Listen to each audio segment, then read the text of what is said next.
Hey, this is Brian, wanting to let you know that the MovieFilm podcast now has a Patreon. If you head over to patreon.com/moviefilmpodcast and hit subscribe for only $5 a month, you'll gain access to a special feed where you'll find every commentary we've ever recorded and every episode we do moving forward, ad-free and without any interruptions.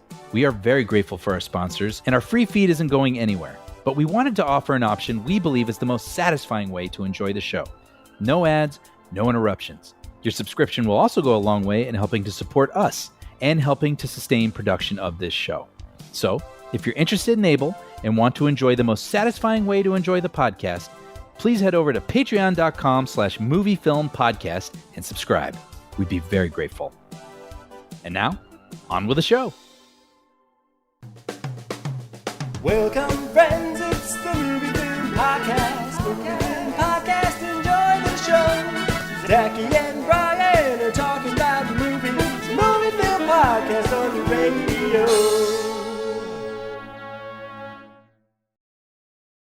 Do you know how lucky you are that your enemies have not discovered who we are? Oh, Elena works as a spy. I can handle him.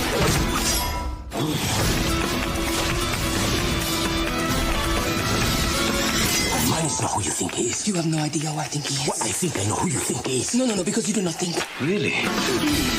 Antonio Banderas, Catherine Zeta-Jones, The Legend of Zorro. Welcome to a movie film commentary track. My name is Zachy Hassan. I'm here with Brian Hall. Hey, how's it going, Zachy? You know, as people are listening to this, it is my birthday. But Oh, that's right. But Happy that's not birthday. important. Oh, well, thank you. I appreciate that. The truth is, my birthday pales in comparison with the birthday of one Catherine Zeta-Jones. Right on you guys share the same We day share for your birthday. That's right. Wow. And so naturally, as we have done in years past, to mark inadvertently, accidentally marking the birthday of Catherine Zeta-Jones by watching a Zorro movie. That is hilarious. I actually, as I was watching this last night, and this has nothing to do with what I think about the movie, but I was thinking, wait, why did we pick this one this week? Like, was there an anniversary or was there whatever? Happy birthday, Catherine Zeta-Jones, and happy birthday, Zachy Hassan. This year is the 20th anniversary of The Legend of Zorro. Oh, it is an anniversary. All right, Yeah. all right. Kind of works out. So this is kind of the fun thing. I mean, you and I, we've definitely ramped up our commentaries in years of late, Mm-hmm. and so that gives us the opportunity to be like, how about this? Right. Yes. Well, and this is a real comfort food movie for you, right? Well, certainly the first one is. Oh, okay. Oh, I thought this one was too. I enjoy this. Okay. But this is definitely hey, how about this? The Legend of Zorro from 2005, the belated sequel to 1998's The Mask of Zorro, Right. and we'll talk about it more as we watch the movie. But the one thought I had rewatching this last night, I was like, this is like the much later reunion movie to the trilogy we never got. Yes, absolutely. But you know what? Sometimes you're just in the mood for some old-timey swashbuckling. That's right. You want to see them buckles get swashed. Then have we got a movie for you? That's right. Plenty of that and That more. would be The Mask of Zorro. No. I'm just kidding. Yeah, well, we have lots to say about this, but honestly, I'm like, let's just start the movie and then we can have our conversation while we're on. Yes. This is quite long. So with that in mind, again, this is The Legend of Zorro from 2005. There is only the one cut. So if you want to watch along with this, feel free to join. If not, we'll try to keep the conversation swashbuckling along. So we'll do the usual thing. We'll hit play on 3. So 1, 2, 3, play. Ready, Brian? Uh-huh. Here we go. 1, 2, 3, play. All right. So yeah, I had seen The Mask of Zorro when it came out in theaters, and maybe a handful of times since, rented it back in the day, revisited it a couple years ago. Legend of Zorro, I saw for the first time maybe 2 years ago because I had revisited Mask of Zorro. So I missed this for one our in commentary theaters. track. No.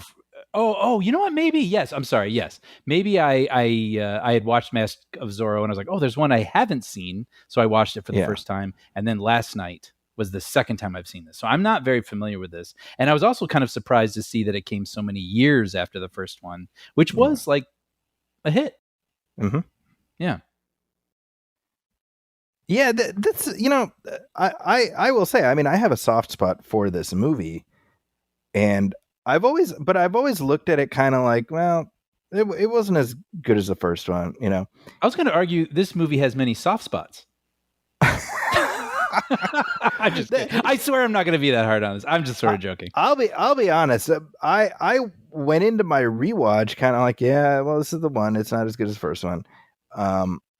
But I will say, I don't know, maybe I was just in a mood. I was like, I'm just kind of in the mood for this. The stuff it does well enough that, at least for me, I'm able to sort of squint past the stuff that doesn't work well. Yes. No, I mean, the first one is, leaps ahead of this one. Yeah. Like, just all around. I mean, the action actually, I would say, is very good in this movie. I agree with that. It lives up to what we, saw in the first film. I think the story is a little soft and kind of. There's some choices that I found. Well, choices certainly. I found perplexing. Yeah.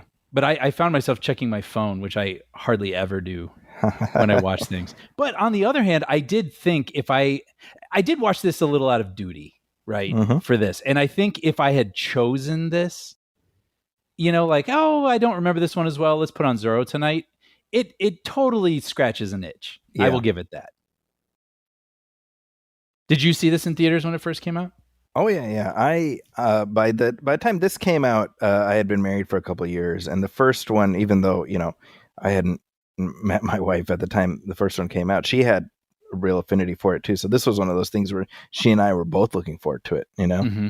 I remember that very distinctly. It's interesting because 2005, like when you situate this in superhero cinema history, you're like, this is it came a little too late to capitalize on the warm glow people had from the first one. Yeah. And like the zeitgeist was already kind of shifting to the extent that, the first one came out before Marvel movies became a thing. And I don't mean the MCU. I mean like X-Men and Spider-Man. Like those all started after the Mask of Zorro. Yeah. And the MCU was just a few years out. So it's weird watching this now as kind of this little orphan child, Yeah, it's kind of like Sorcerer to A New Hope. It's like kind of, right. Like it feels like a little bit of a remnant that got away a couple years ahead, as one type of filmmaking was sort of slowing down and another one was ramping up. Yeah. And actually, I kind of mean that as a compliment to this, because this movie does feel a little bit more old school. And by the way, I was thinking this last night. I thought of the word old school, and then I also thought, well, what is old? Is It's a Wonderful Life old school? Like, how many old schools can we have? We need like different like tiers of how old the old school is. But anyway, this does feel, I'm certain there are a lot of visual effects in this movie that are invisible. Yes. But this does feel so aesthetically different than the movies we're getting now. I mean, just looking at this voting scene where there's hundreds of extras, all in these amazing costumes, it just feels so alive and visceral and tangible in an old school way that movies don't tend to feel anymore, because there's a lot more cheats happening, where they don't really have as many extras and they aren't actually on that location. You know what I mean? And that's something that was really delightful experiencing as I was watching this last night. Yeah, I think it feels like a throwback in so many ways. And it's PG, whereas the first one was PG-13. And I think that sort of typifies that it's aimed at more of a family audience. Which sort of makes sense, because this is it's about a family, this story. And Lee Zorro. Yeah. Yeah, although there are a lot of exploding people in this movie. Quite a for bit. being Yeah. PG. I was a little surprised. Some creative people explosions, you know? Yes. Yeah. Yeah. I mean, when I queued it up, I saw it was PG and I thought, oh, that's interesting. What does a PG movie look like outside Now that the right 21st there, century? I gotta say, it's like hat? my dad always said to me: when you meet a white supremacist, hit him with your hat. Hit him with your hat. And that hat that's like Captain America's shield in this movie. I know.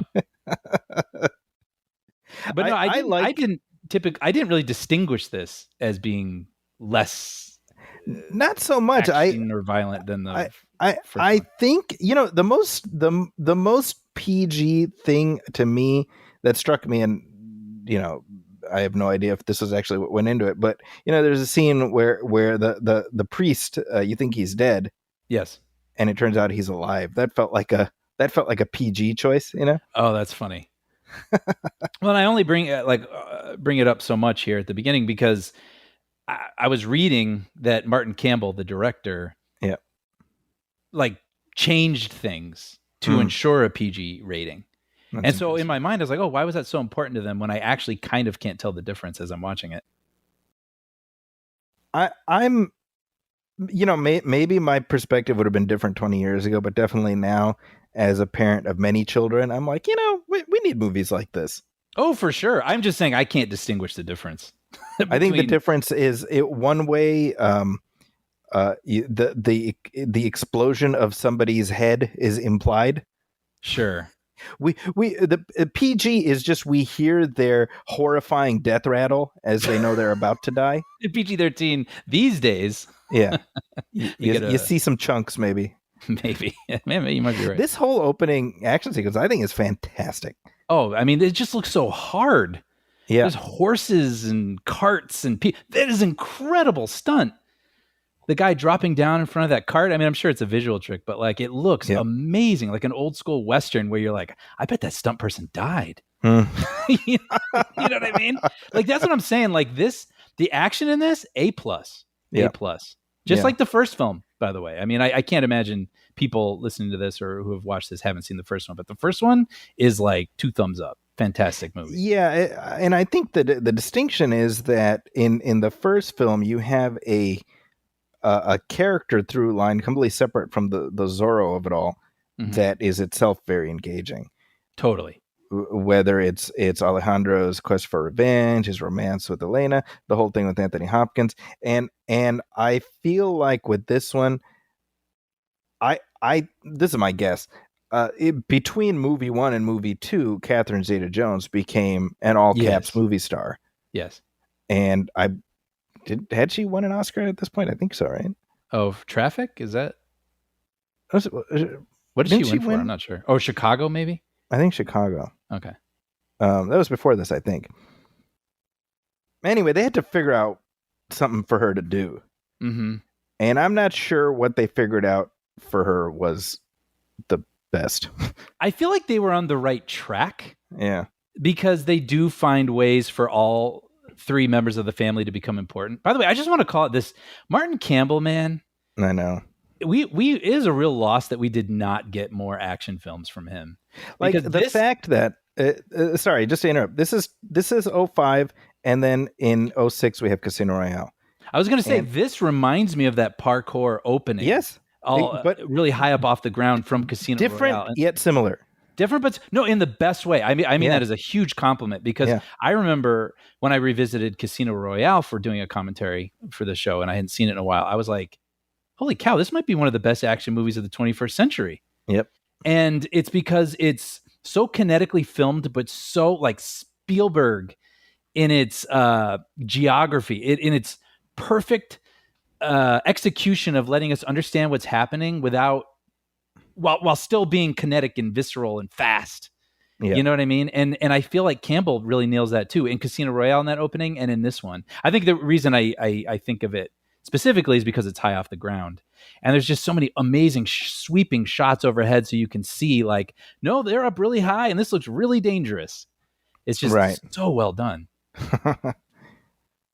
These guys. Ben Linus. Hello, Zorro.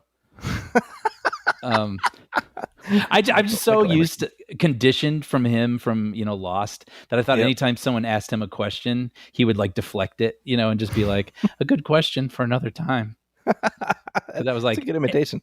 Thanks. That's like everything his character Benjamin Linus did in Lost. Oh Lord.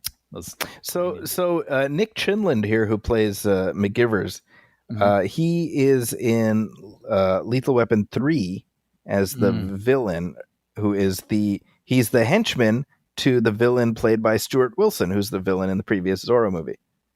How funny. So random. And of course, it has to be the one that I can never have stick in my mind, Lethal Weapon 3, because I can't picture it.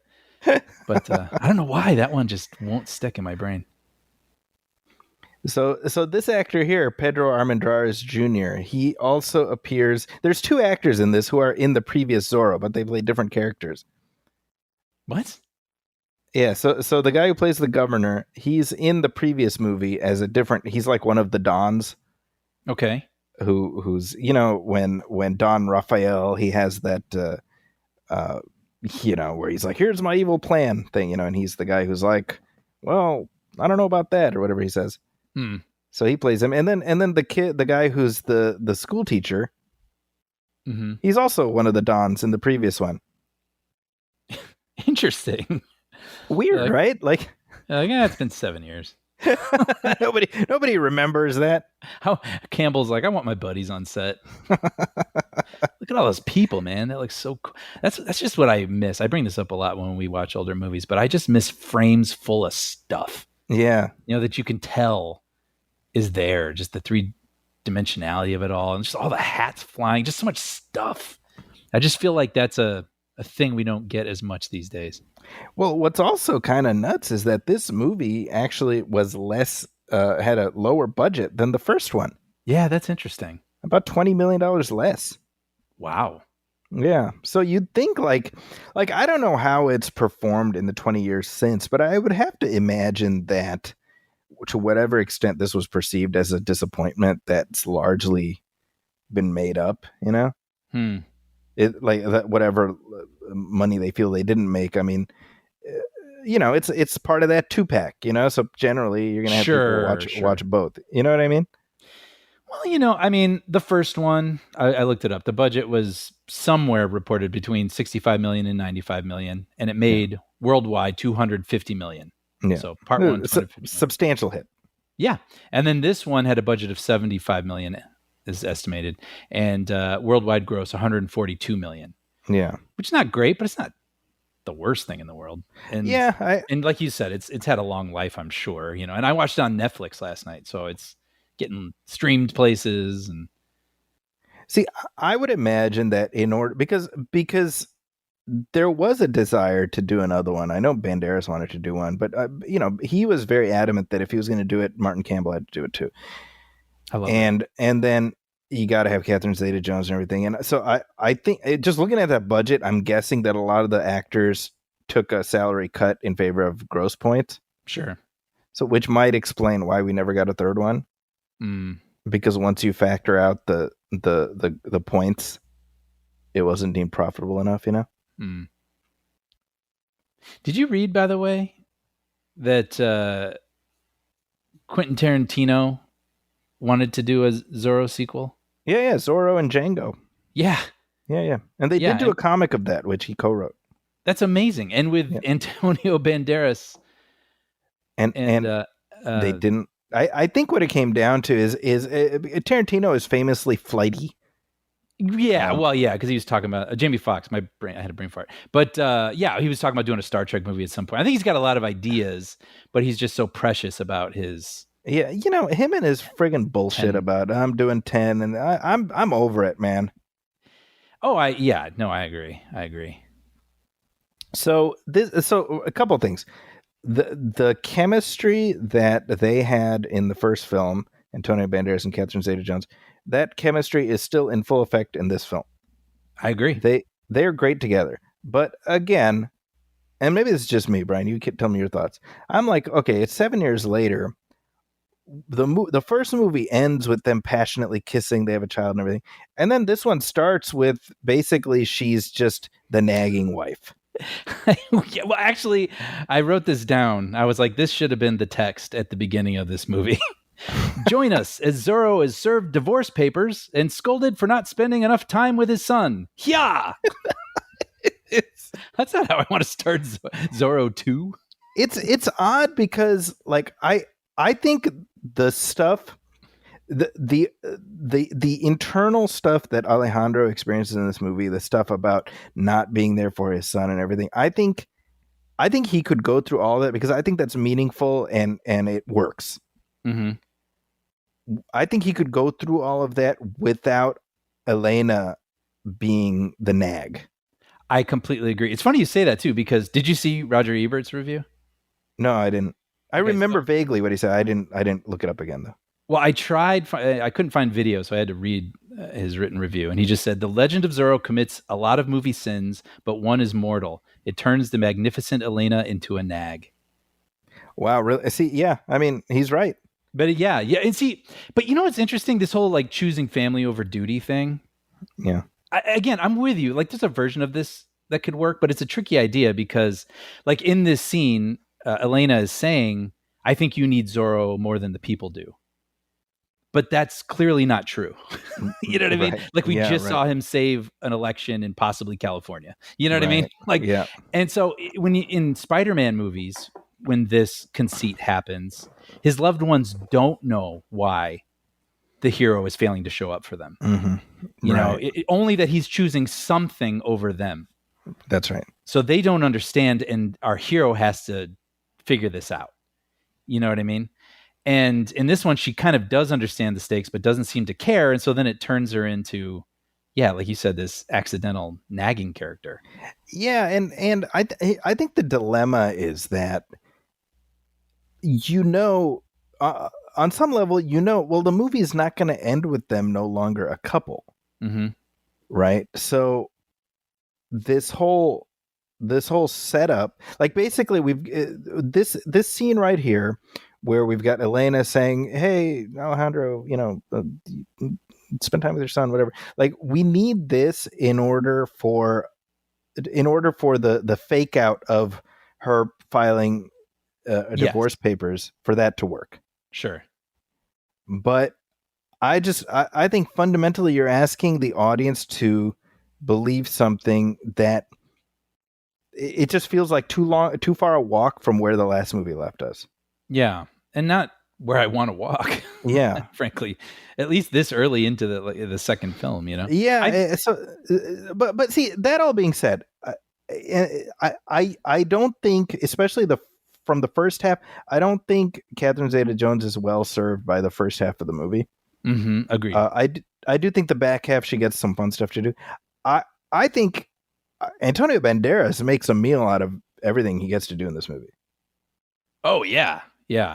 I mean, they both do. She gets some of that silliness later about like, look it's a pipe. I've been looking for a pipe. You know, like they all get to do comedy, the back half. action. Yeah. Yeah. But like Banderas playing drunk and all that stuff, that all works for me. I think he's very funny in a lot of this. Yeah. Now, I was thinking a way you could remedy it, maybe. I mean, you'd have to do a few things, but maybe if the opening had been Zorro doing like a random good deed versus something that was really, really important, like to important. the nation. You know what I mean? Right. So if it was just like, well, how many, yes, that's good. You did like a good deed, but how many will ever be enough? That's conceivably something that you could pose to someone you cared about. Like, will it ever be enough for you? Will ever feel like, will you ever be able to choose us? Yeah. But it was so consequential what he did in the opening scene that it's hard to be on her side. That's right. Yeah. Wow, she is beautiful. Yeah.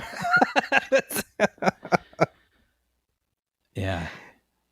Yeah, that was like a real, I mean, she had been in like High Fidelity and things, but then she like burst out of the gate with, well, no, not out of the gate. She'd been out of the gate, but burst into everyone's imaginations with the first Zorro, and then there was Traffic, and then Chicago, and then there was Entrapment in the middle. Entrapment, yeah.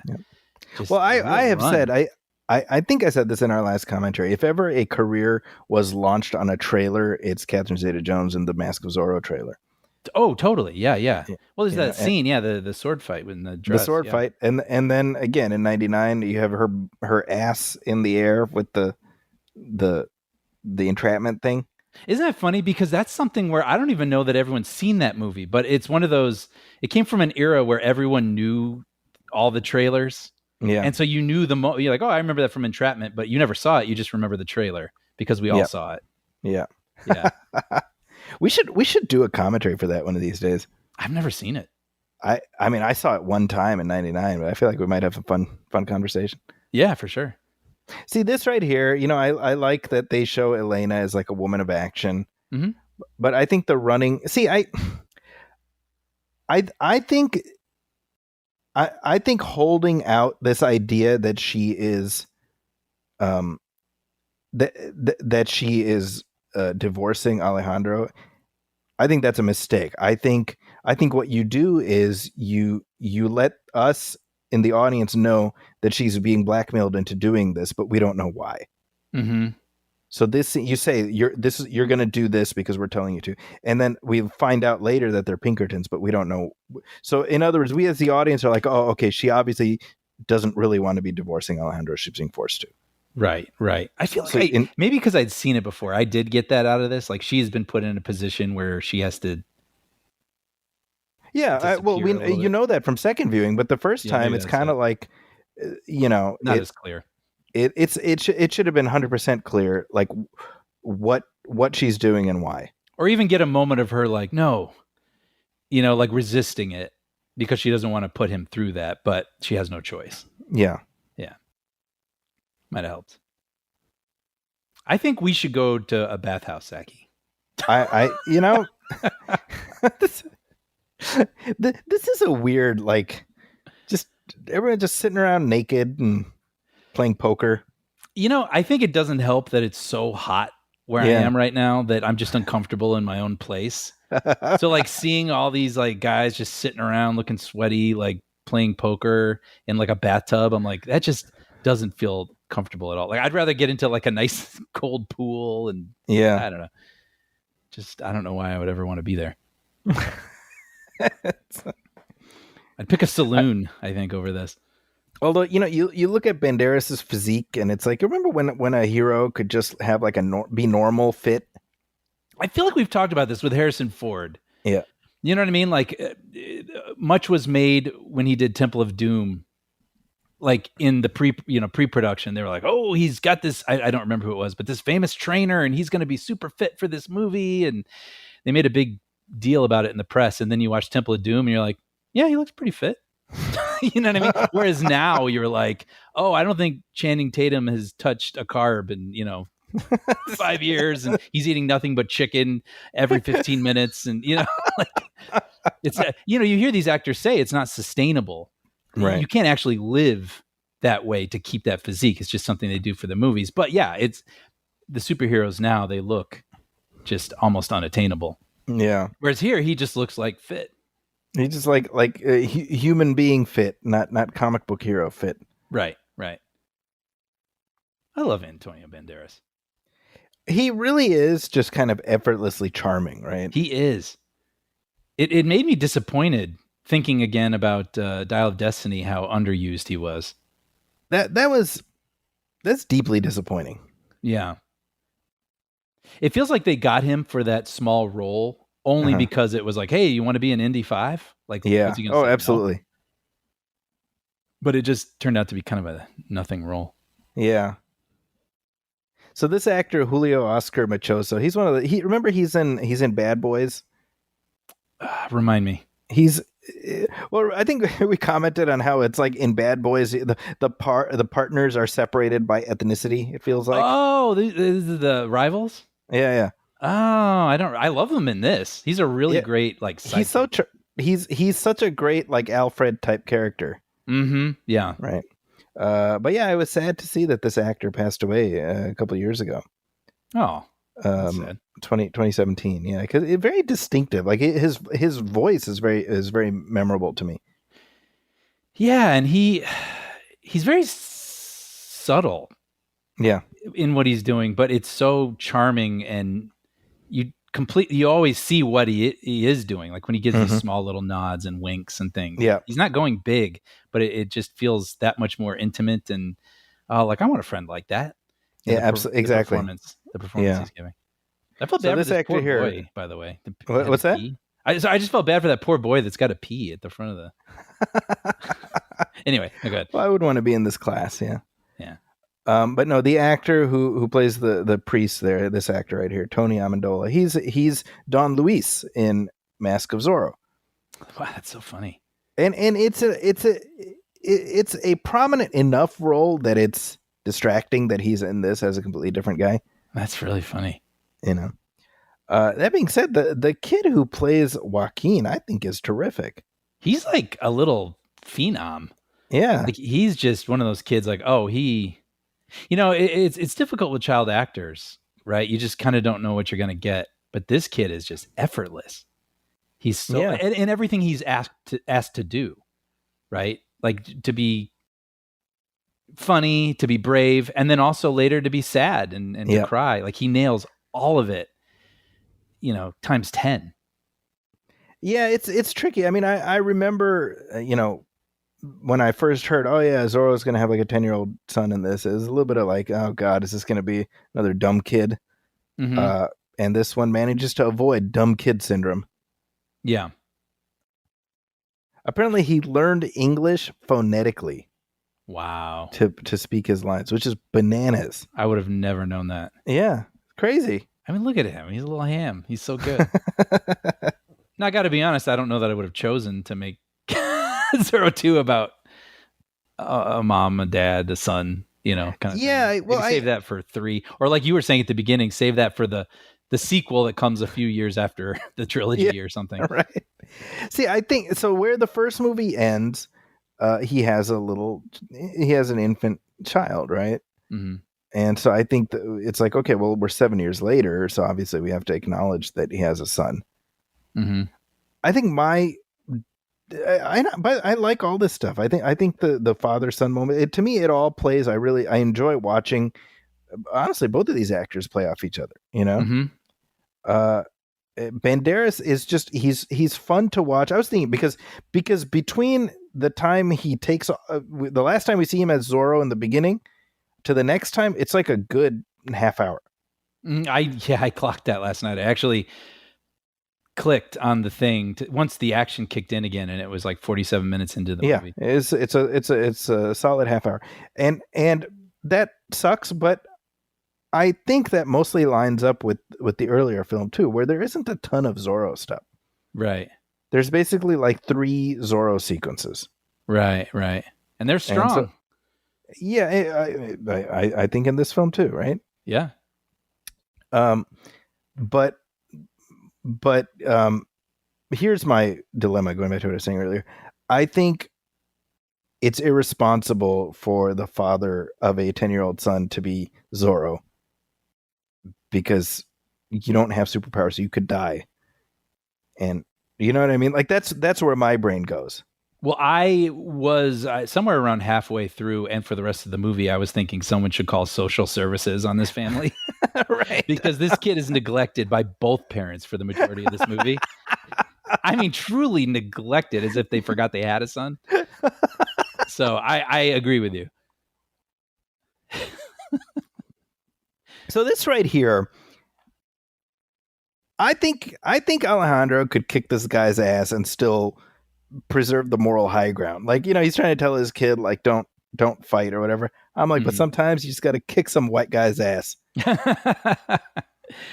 Yeah. It's funny. I was internalizing this scene a little bit too and thinking like, I admire it on paper. Certainly. I mean, he's doing like the right thing on paper, turning the other cheek or whatever. But like, even if he just like lifted a hand really quickly, like lightning fast to stop one of the slaps, like I could have you if I want. And then, dropping the hand or something. I agree. Yeah. Yeah.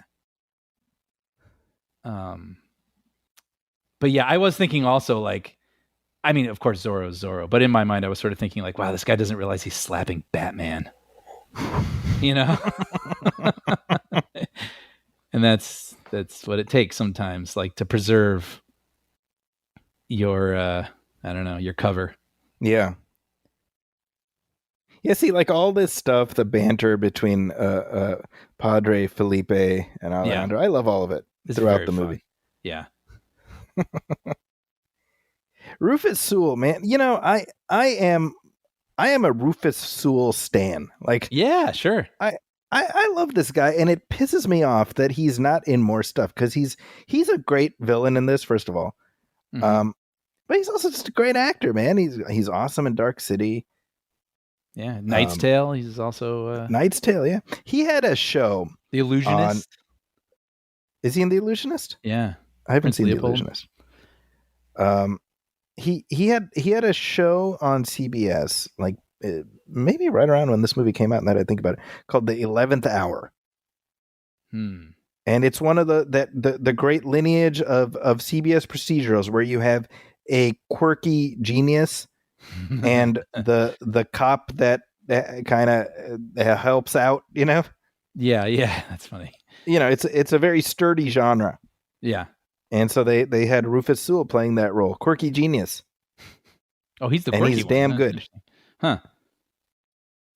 Let's see, I'm looking up more stuff. He was in Abraham Lincoln Vampire Hunter. Yeah, that's right. Which, if you're in the right mood, that's a really fun movie. I'm telling you, man, I agree. Yeah. There's one other one. I was just talking about that movie with my brother the other day, actually. Yeah, he's an old, the Shyamalan. Yeah, that's right. Yeah. Which I have not seen, but I know he's in it. Yeah. But yeah, this, I mean, again, I'm just sort of like drinking this up. All this set design, like these big frames just filled with amazing costumes and people and stuff and props and lights. And it just feels so, like, man, that must have taken a long time to put that together. And I love, it's sumptuous seeing it all on screen. I kind of miss that. Right.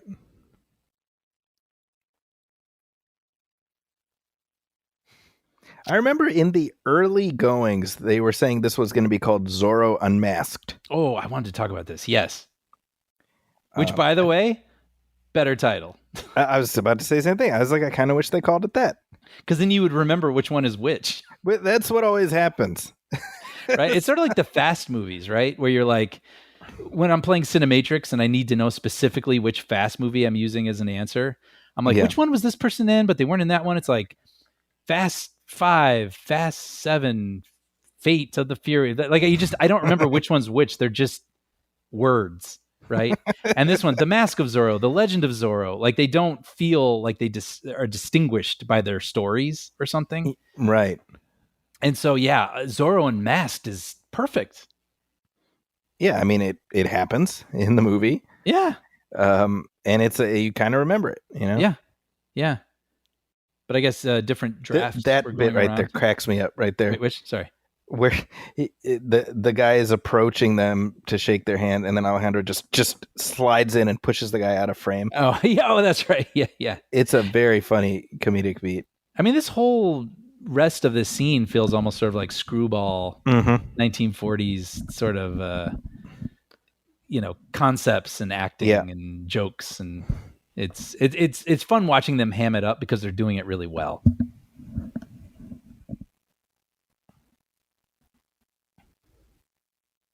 But yeah, no, I guess there was a little bit of a few drafts that went around, bunch of title changes.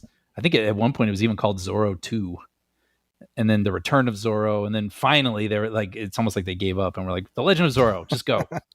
Return of Zorro, that would have been fine too, to be honest. Sure. I mean, Batman Returns. Yeah, Associate that exactly. with part 2s. Yeah, there was a long development process, which I get it because there was good feeling surrounding the first film, and everybody wanted to come back and just you want to make sure you hit it right. So it is weird. Like you sort of think like, well, what was it about this that got everyone on board? This script, I mean. I don't know. Or was it a situation where everybody kind of signed on? Was it like a Lethal Weapon 4 situation where everyone signed on and then they're sort of making tweaks to the script as they're going? And they are locked in to having to have, a kid right around a Right. certain age, and so that kid needs, like, there's just a lot of things that need to be fulfilled. Well, the kid needs to be a part of it, and he needs to have some sort of function. And Catherine Zeta-Jones, is a bigger star, and she wants more to do. And so there's like a lot of things that you're like, okay, well then we have to. Yeah, I wonder if they sort of figured out like a general outline of how to keep everyone, all the balls in the air, Right. and then all you do is you just start tweaking to try to make it better and better and better. And I don't know. I don't even think this is a bad movie. That's the thing. It's just, it just feels lesser than the first one, and the first one is very, very good. That's been my perspective all along, and I think I've said as much. Where it's like, well, if you want to see more of Antonio Banderas as Zorro, here's another one, and it ain't bad. Yeah, it's missing the sizzle of the first one for sure. Yeah. Like you said, I mean, it gets into a lot of this like domestic drama / comedy question mark, for quite a while. I mean, I even, as I was taking notes again, I was like, a third of this movie is A+ action and 2/3 is so drama. Like, I don't know how many times I would want to repeat watching this like domestic squabble. Well, I think the whole rationale behind this pseudo love triangle doesn't work because there isn't any real chemistry between Elena and Armand, so we don't really believe that she would leave Alejandro for him. Right. But the movie kind of wants us to think that, you know what I mean? Yeah. And that's what's odd to me is I feel like there was a way to make, if not Alejandro, a participant in the deception, make the audience a participant in the deception. Mm-hmm. Sure. So that we know, okay, she's playing a game. She's playing an espionage thing here, and she doesn't want to have to do this, but she's, she can't tell Alejandro. Yeah. That's always so excruciating to watch, but it's compelling. Yeah. When we see a character want to say something so badly, but they can't. And so, and it gets us on their side, and we're just waiting for the moment when they can. Right. Yeah. Because we get the moment to, in the third act where, they make up, and it's all passionate and whatever. And I'm like, it's like, well, this is where we were headed anyway. Mm-hmm. Because again, it's like, there's no way the movie ends with them not being married. At least that was my thought. Right. And so it's like, I think there was a way to have basically the same story, but not string the audience along. Mm-hmm. Yeah. And it's kind of crazy. I mean, looking at the reviews, the first one was looking at Rotten Tomatoes, 84% critics, 73% audience, which I feel like is kind of low. I think it's better than that. I agree. Even the critics. And part 2 is 27% critics, which is excessive in my opinion. It's excessively low in my opinion. Yeah, I would put this I would put the first one in the 90s for me, I agree. Personally, Yeah. And then maybe this one like low 80. Yeah, I would agree with that. Yeah. I mean, I don't remember what the critical response was generally, but there is sort of a blood in the water effect that tends to happen. That can happen. Yep. And that's a shame. I mean, I remember watching this opening weekend with my wife, and we both enjoyed it as just, another visit with this character. Like this whole, now we're now introduced to the central storyline here. I think it's a really interesting storyline. I agree. What the villain's plot is and everything. And I feel like they should have brought that in earlier. I was just going to say we're 40 minutes in. Yeah. This is, we should have, I think a scalpel could be taken to this movie personally. Oh, 100%. I actually, I would have made that him discovering this explosion kind of deal. I would have tied that in directly with the action sequence at the very beginning. Yes. Yes. And that's why he feels compelled. Like, well, I can't give up being Zorro. Like, exactly. There's a possible conspiracy afoot, and it could be tied to the election, and the people need. Yeah. Oh, that's it. That's Right. it. Yep.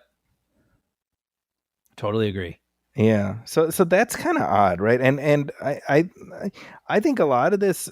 It's funny because as I was watching yesterday, I was like trying to remember the timeline. I was like, were they trying to, get into production before a strike? No, I don't think that's the case.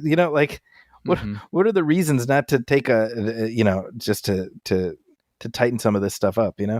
It's funny though. I wanted to talk about the writers and who I think are great, by the way. But Ted Elliott and Terry Rossio, who started, I believe they started this, but they didn't. and then it was Orsi and Kurtzman, right? Who Yes, but I was going to say it is funny because it does remind me of the Pirates films a little bit, where they're like great ideas, but like a little shaggy, and you could be like, I bet you could get 15 minutes out of there.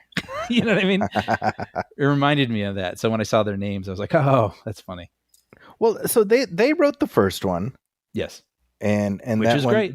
That one sings, Yep. With this, I think the fact that you have two teams of credited writers. Mm-hmm. I feel like whatever issues we're having is just the stitches at the seams.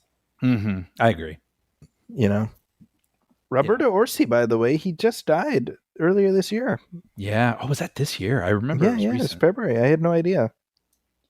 Yeah. Well, and just for context too, for going back, Elliott and Rossio, they did like Aladdin and the Pirates films and Shrek. Yeah, Shrek, Mask of Zorro, and then Kurtzman and Orsi, they did the Transformers films, Mission Impossible 3, Star Trek, the J.J. Abrams one. They produced Now You See Me, so I met them and knew them for a little bit. Wow, no kidding. And while they were there in the offices of Now You See Me, they were writing The Amazing Spider-Man. Amazing Spider-Man 2. Yeah. And Alex Kurtzman is currently like the honcho of TV Star Trek. Oh, interesting. Okay. Yeah, so kind of a big wheel at Paramount. Yeah. But doesn't it almost feel like those pair of writers almost feel kind of cut from the same cloth and almost like a handoff of moments? Doesn't it feel that way? So early 2000s to like the 10s to the whatever. Similar sorts of guys. No, I think that's very apt.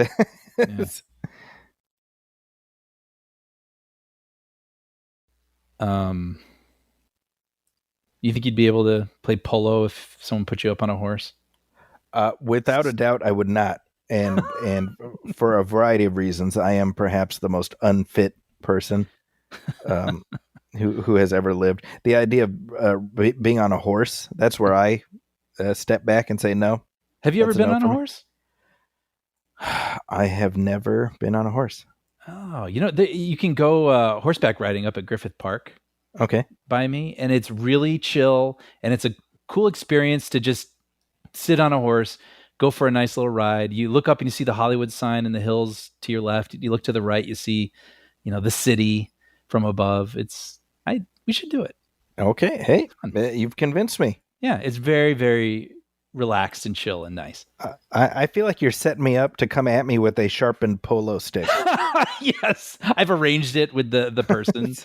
They're like, all right, everybody, now move aside. I feel like I'm walking into something here. As they're slipping a 20 that I had handed them into their pocket, like this guy wants to do something real quick with his friend, and I'm like sharpening my stick. I love how, like, if you had any doubts about Armand before that, once you see the polo stick, you're like, oh, he's a dick. Got it. Right. He's going to kill this guy. See, now this confuses me because he comes at him with the pointed part out, and then we don't really see what happened there. Yeah. It's a little unclear. Right? Like, I don't know if it's due to like a stunt, like it was too hard to do, or well, it looks like we should have maybe even got like an insert of maybe Zorro like deflects it, but in deflecting it at the last second, it throws him off and he falls off his horse or something. See, that's my question. Yeah, because if the goal was to just knock him off the horse, he could have done that with the other side. I mean, if he's got it sharpened like that, he's out for blood. Yeah, and then what would Elena do if he saw him murder this guy? It's very strange. Yeah. I was thinking about that. I was like, well, that's weird because I don't think she'd be thrilled about that. Yeah. I was reading somewhere that Banderas did most of his own stunts. I don't know if that's true. Yeah, I read that too. Yeah. I mean, I do feel like you do get some shots where you see his face, him leaping around, and it's cool. But what were you going to say? Yeah, well, no, you wonder a little bit because, there's plenty of stunt actors who aren't thrilled with how Tom Cruise tends to take all the bows for Mission Impossible, That is kind of fascinating, isn't it? I really do wonder where like the truth lies in that, because obviously he's doing a lot of stuff and a lot of harrowing stuff. I mean, without question, dangling from airplanes and stuff, but certain things where, like you said, he is happy to take all the credit. But there are some people that are his stunt doubles that are probably like, cracking ribs, for him to be able to do that. Like that's the thing, right? Is like, does it mean any less if it's not the guy doing it? It's still a human being doing it, and that is itself impressive. Yeah. But that's certainly become in this part of his career. Yeah, what he's known for, like just dangling from Tom Cruise. Yeah, just hanging from things in the sky. Yeah. No, I was just gonna call it real quick as Zorro was suiting up and he was like racing out of the stable on his horse. I mean, it's just such a chill shot. It's just kind of low angle from a distance and you see him racing through the stable, but it was lit so beautifully and there's all this smoke and haze and whatever. And I mean, it's almost easy. It's you could easily take it for granted, but this is a really sumptuously filmed movie. Yeah. And there's so much style. It's just, it appears so effortless. Yeah. And I don't know. Again, it feels like a bygone sort of thing. And it shouldn't be, because I think there's still value in movies like this, Mm-hmm.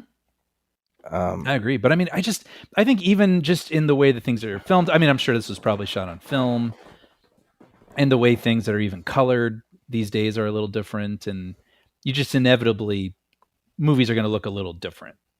But I definitely, this is sort of the era that I connect with the most. And it stirs me.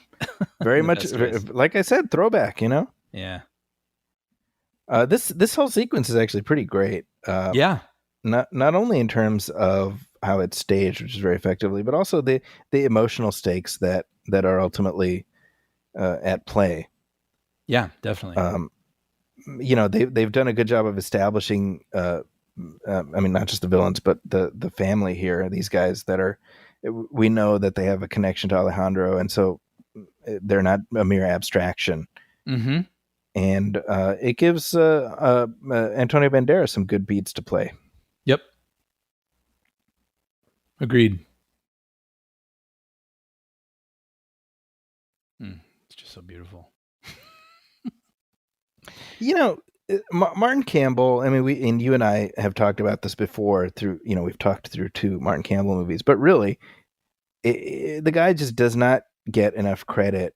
And I wonder if part of the reason is because he doesn't really have a signature style. He just adapts to whatever the movie is he's making. Yeah, for sure. A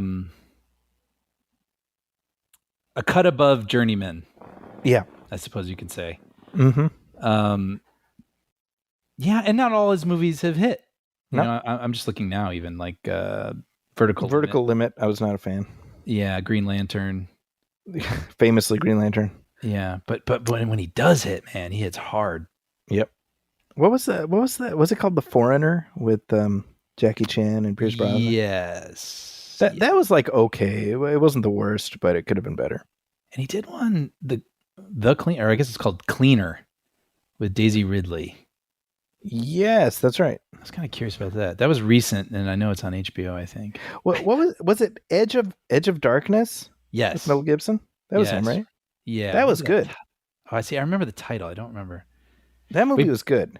By the way, I just wanted to call out putting the wife down in that little, whatever through the floor. Yeah. I was like, wow, this is just like, something is tingling on the back of my brain. What is it? And then I realized, I'm like, oh, this is reminding me of Horizon. Yep. Or Horizon, yeah. And I was like, wow, that feels like a fever dream at this point. There's a scene similar to that in Kevin Costner's Horizon Part 1, an American Saga. People listening are like, I recognize the words, but that title makes no sense. I know. And 2 exists. I've heard people talking about it. Have they talked about it with? They've seen it. It's screened. But have they said, "Yep, I've seen it," or "Oh man, I've seen it"? They liked it. Okay. Yeah, they were on board with the first one too. So I mean, okay. This, by the way, again, I was, for some reason, I don't know why, I kept thinking about the PG occasionally. And when the guy, his butt's on fire and then he falls into that pile of wood, I was like, oh, wow, is he going to be like, like burned alive? Like, well, that feels like a really horrifying thing you'd see in like a Tarantino movie. But he's not. Later, he dumps his butt into like a bucket of water and like a Looney Tunes cartoon. That's how you get your PG, yeah. Yeah, like, with smoke coming up from his butt. It turns it into a Home Alone movie. Yeah, like Yosemite Sam in Roger Rabbit. Exactly. Yeah, I got to call it too. I mean, this is cool. All the action, man. All the choreography, all the ways that there it is. Yep. All the ways that everything is captured and shot and edited. I am just so here for it. Yeah. Yeah, I think that the central the plot line about, you know, this guy trying to get the land so he can get the railroad and everything, like all of that works for me, and I just feel like you needed to tie that into a greater degree in a way that highlights like the idea that California would not be part of the Union if not for Zorro, you know, stopping this plot, you know? Yeah, totally. You mean like hit that harder? Yeah. Yeah. You know, yeah, I like that. Tie it in more directly from the start of the movie. And then you said this is like the through line of what he's, because once we get into it, you know, and you have, you know, Alejandro and Father Felipe are like going through and it's very Batman and Alfred, you know, and I love all that, you know? Yeah. You know what I want to give credit to? All these flames. I'm certain a lot of it's practical, but some of it occasionally you can tell is probably some sort of effect. Yeah. But like a pretty good one. I agree. Yeah. You know, I feel like that looks like an effect in the background. But I want to actually real quick. I want to give credit to this actress. Look at how she plays her grief here, man. It's heartbreaking. Real drama. This is sad. Right? Yeah. And then I love right after this. Look at, man, she's bringing it. Yeah. But when Alejandro goes into the church and he's sort of raging against God, it's great, man. You know? Yeah, I love it. Sorry, you were saying? No. I admire this. It's sort of like an in-betweener era of like digital effects. Yeah. And there's something about it that I really like. I don't know. But yes, no, I love this too. I thought of this scene last night too, where he's sort of like in the church, angry. What do you want from me? See, I think that, you know, what I was saying earlier, right? Like instead of having his wife be like, you're never around for your son and whatever, like, I don't think we need that. I think we can get that same message if it's Alejandro's internal angst. Pressure he's putting on himself. Yeah, you know, like because there are enough of those moments, you know, and his wife being like I understand, like Alejandro, he's got these responsibilities, and his wife having been a partner from the very beginning, being like, yes, I understand that you have these responsibilities, but he's feeling something he can't even adequately convey to her. I love that. Right? Yeah.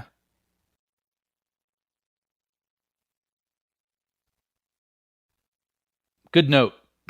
I love it.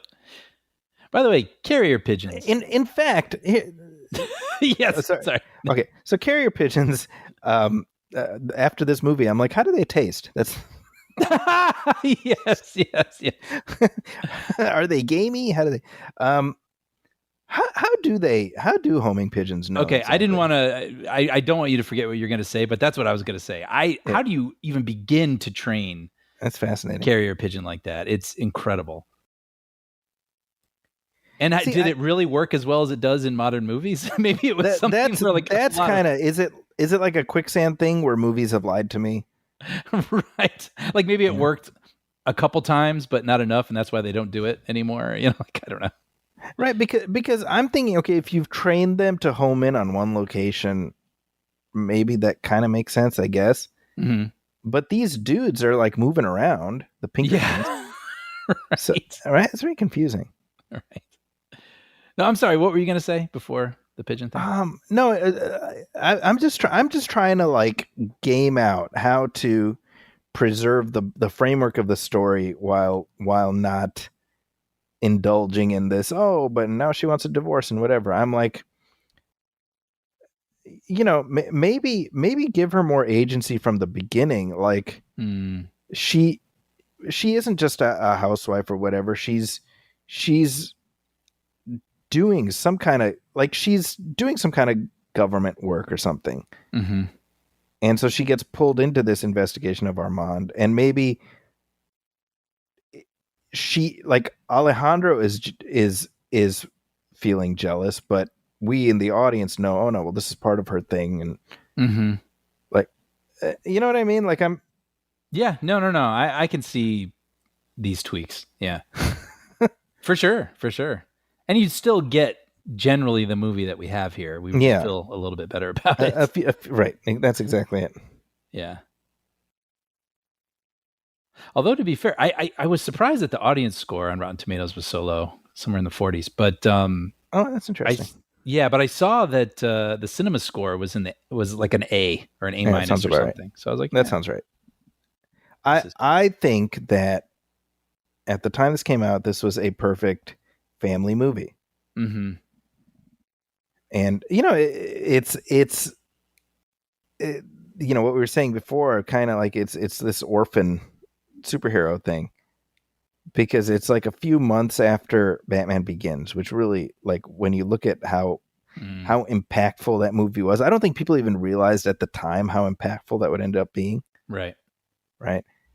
Because Batman Begins did not merely inspire the tone of the MCU, it also inspired the tone of Martin Campbell's the movie he went into right after this. Yeah. Yep. Casino Royale. Yep. Well, and I was reading, this is from some trivia I saw, that they dropped the idea of a second sequel because this one didn't perform like they had hoped. But I guess Robert Rodriguez approached Sony with an idea of like rebooting Zorro and having it in a post-apocalyptic future, which is kind of hilarious. For God's sake. That was such a genuine, immediate reaction. I love it. Yeah. Thanks. I hate it. Yeah. But I guess Sony wanted to do a gritty reboot. They wanted to get in a rowboat and reboot this reboot. So they wanted to do a reboot, gritty, a la The Dark Knight. Okay. Zorro. No. I think it was going to be called Zorro Reborn. But it just shows. I mean, yeah, those Batman movies were so influential on so many things, for better or worse. Right. See, you know what I miss? I miss the days of, okay, this one didn't hit the way we would have hoped. Let's come back in another couple of years and make a few tweaks. I know. And just apply what we learned, and not dump the whole thing overboard and start over. Right. You know what I mean? Like, yeah, that was just how it used to be.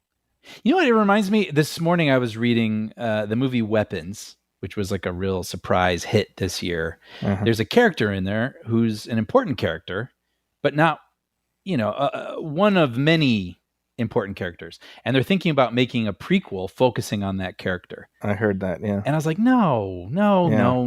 Like, just be happy you had this awesome one-of-a-kind thing that's really special and everybody loves. Like, right. But it's like, it's just, that's the thinking now. So the thinking in the early-ish 2000s, 2010s was, well, let's look at Batman and everything's got to be superheroes, whatever. Well, Marvel didn't quite do this, but it's got to be such and such begins, Dracula begins, Zorro begins, and it's got to be gritty and realistic and, take all the fantastical fun out of it because Batman is taking it so serious, right? Right. And then every moment has their thing, the thing that all the executives think they need to do. And in this one, it's like, how can we exploit? How can we exploit an IP? Well, if weapons work, then we got to take this one character and then have a whole movie about that person. Yeah. And there'll also be a TV from series. the world of weapons. Exactly. We'll have a series about the school and all the kids. And, it's right. It's just funny. The different eras have these different sorts of notions about what they need to do with the films. Yeah, and like on the one hand, you get it because it's an industry, it's a business, of course. But yeah, all the talk, like, oh, is there going to be a sequel to Sinners? It's like, no, for the love of God, no, leave it alone. Please, no, please, just let him make another cool, original, interesting movie. Okay, I love this beat right here, where McGivers he just gets a little lippy to Armand, and he's like, I'm about to cut your tongue off. You little bitch. That's what he said. I like those moments where because Rufus Sewell is kind of playing this, like he does the good villain thing where he doesn't raise his voice. He's just so much more sinister because he's very calm. Mm-hmm. But it's like you got to give him that one moment like that where you see it's in him. Mm-hmm. Yeah. Yeah. Do we ever get the story about the cross scar on the guy's face? I just get the sense that he's like a religious fundamentalist. So he probably did that to himself. Yeah. Yeah. I thought this was kind of cool. Like using the technology of the time. Yeah, she does like a MacGyver thing, right? Yeah, exactly. Like, now you would use your phone to photograph some evidence. See, like this scene right here tells me that she's very accomplished in her own way. Mm-hmm. Right. And so I'm kind of like, well, the fact that she got roped in by the Pinkertons, it doesn't feel like it's her first rodeo. Mm-hmm. Sure. So, maybe like if you're trying to give Catherine Zeta-Jones something meaty to play, why not incorporate that in the years since, Alejandro's doing his Zorro thing and Elena's doing this other thing and she's fighting for justice in her own way, Sure. It's almost like True Lies, and then they discover each other like, oh, we both feel this sense of duty. Yeah. Maybe we can combine our forces and work together. And yeah. And then she makes him do like a strip tease, but he doesn't realize it's her. We're like, is he being exploited? Unclear.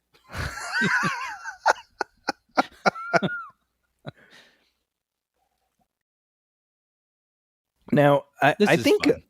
they meet in the middle, and even the way that it's filmed, it's so perfect. Yeah. Anyway, sorry, what were you gonna say? For God's sake, why can't you leave me alone? It's very funny. I think the problem is that these are two characters who are meant to be together. They're great together, and the movie keeps trying to make us think that they hate each other.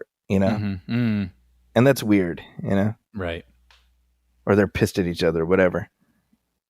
Yeah, it doesn't again going back feel like that sort of 40s. We know they love each other, but they're gonna bicker for most of the movie, and you're gonna love it. And it's like I feel, I'm not quite feeling it. Right. You know what it reminds me of? It's like, remember in Bad Boys, the first one, and this is I'm pretty sure we talked about this. The thing with the pipe, by the way, is very funny. Very funny, and her turning around to camera with it.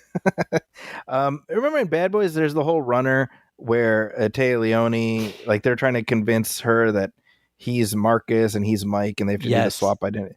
And I think we were like, God damn, just like this is like a 10-minute thing. You've turned it into a 40-minute thing, Yes. I feel like that with this, their like quote unquote breakup. Agreed. Great comparison too. Although this is fun, him being up there, getting to observe this conversation.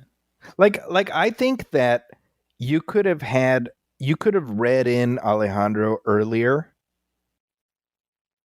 as far as what's going on, like what Elena is tied up in, and so you still have this, and he's still up there, and he's like now it's like he knows what she's doing, and he's got to put up with watching this guy kiss his wife. Exactly. Right. Yep. Agreed. You're so right. They stretch it out too far. By the way, just going back when they had their little squabble on the balcony, I'm just going to put a personal thing out there. If we could retire the whole, I know that you know what I know, but if you know, then what do you know? Like I'm so sick of that joke.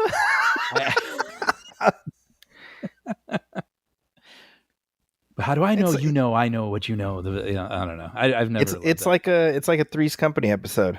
Yeah, maybe that's. Yeah. The one with the misunderstanding. Oh, I don't know if I've seen that one actually. The one where Mr. Furley goes, huh? right.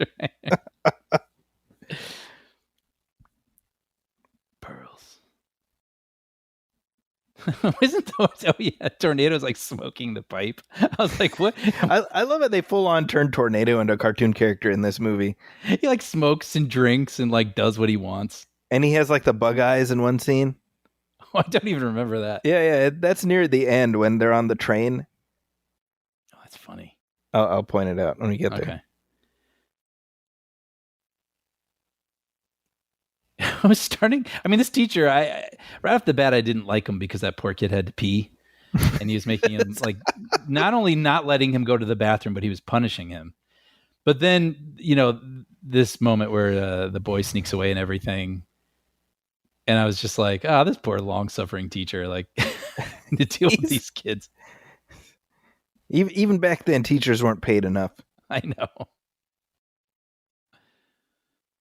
I thought it would have been kind of funny if you wouldn't probably do this, have him notice he's missing, but if he was like, why did it suddenly get so quiet? And why am I so in command of this classroom all of a sudden?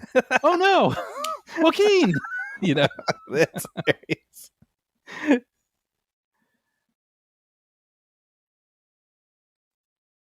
So this movie, did you watch it in the theater? I did not. Okay.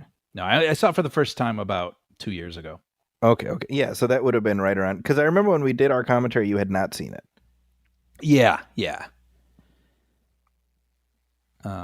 it was probably like a double feature. Okay. Watched the first one for research for our commentary, and then like, hey, let's go right into keep the going. next one. Yeah. Yeah, I've said before, I just generally have a soft spot for these old-timey hero movies. And I think we've talked about this before, for me, like Zorro and the Lone Ranger and Tarzan, I grew up watching the cartoon shows and the television shows and stuff. So I have this vestigial affinity, and, that's not really reflective of most people our age necessarily. Yeah. Cause I didn't, I don't think I've ever seen a Tarzan anything, if I'm being honest. I think I've said before, we're watching The Legend of Zorro right now. There is The Legend of Tarzan from whatever it was, like 10 years ago. Yep. And it's like a decent, it's like in kind of like this, to be honest, it's like, it's just like an old timey hero movie.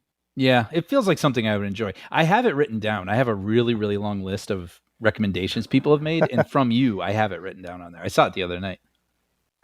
Yeah, that's another one. I wouldn't mind doing a commentary track for one of these days. Yeah, we've gone through all of the retro '90s heroes movies. Yeah, I was thinking about that. The Phantom, and Mask of Zorro included. What else was it? I just remember the Shadow. Oh, Dick Tracy. Dick Tracy. I love Dick Tracy. And Rocketeer. Oh, Rocketeer. Yeah. That was like when I saw the I Know What You Did Last Summer.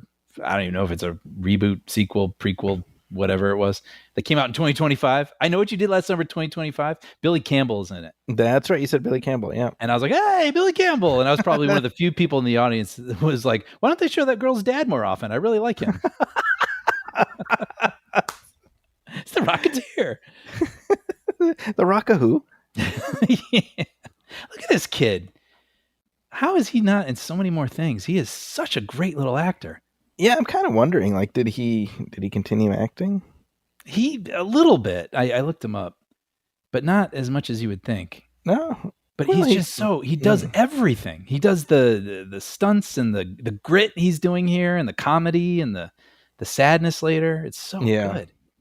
Yeah, I mean, coming up after this You know that when Zorro comes and he has the where he's talking to Zorro. Yeah, Yes. that scene is terrific, man.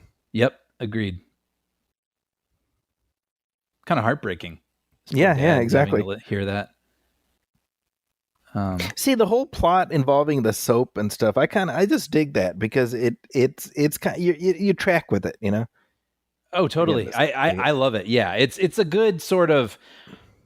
There's like intrigue, like why the boxes of soap. Yep. You know, so you're leaning forward. You don't understand all the plan just yet. I wondered if they were even subconsciously influenced by Fight Club, which had come out just a couple years before this, and the soap and the talk of nitroglycerin. Maybe. Yeah. That was 6 years before this? Fight Club was just 1 year after The Mask of Zorro. Oh, wow. Yeah. Orbis unum. Probably means nothing. Let's go. Probably nothing.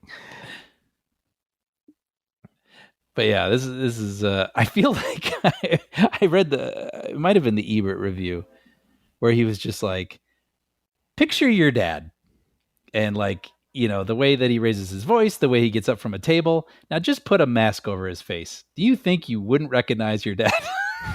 Did Ebert say that? He was just in a mood. You could tell reading the review because I'm willing to go with even the Clark Kent glasses. I don't care because that's what I want. I want to believe.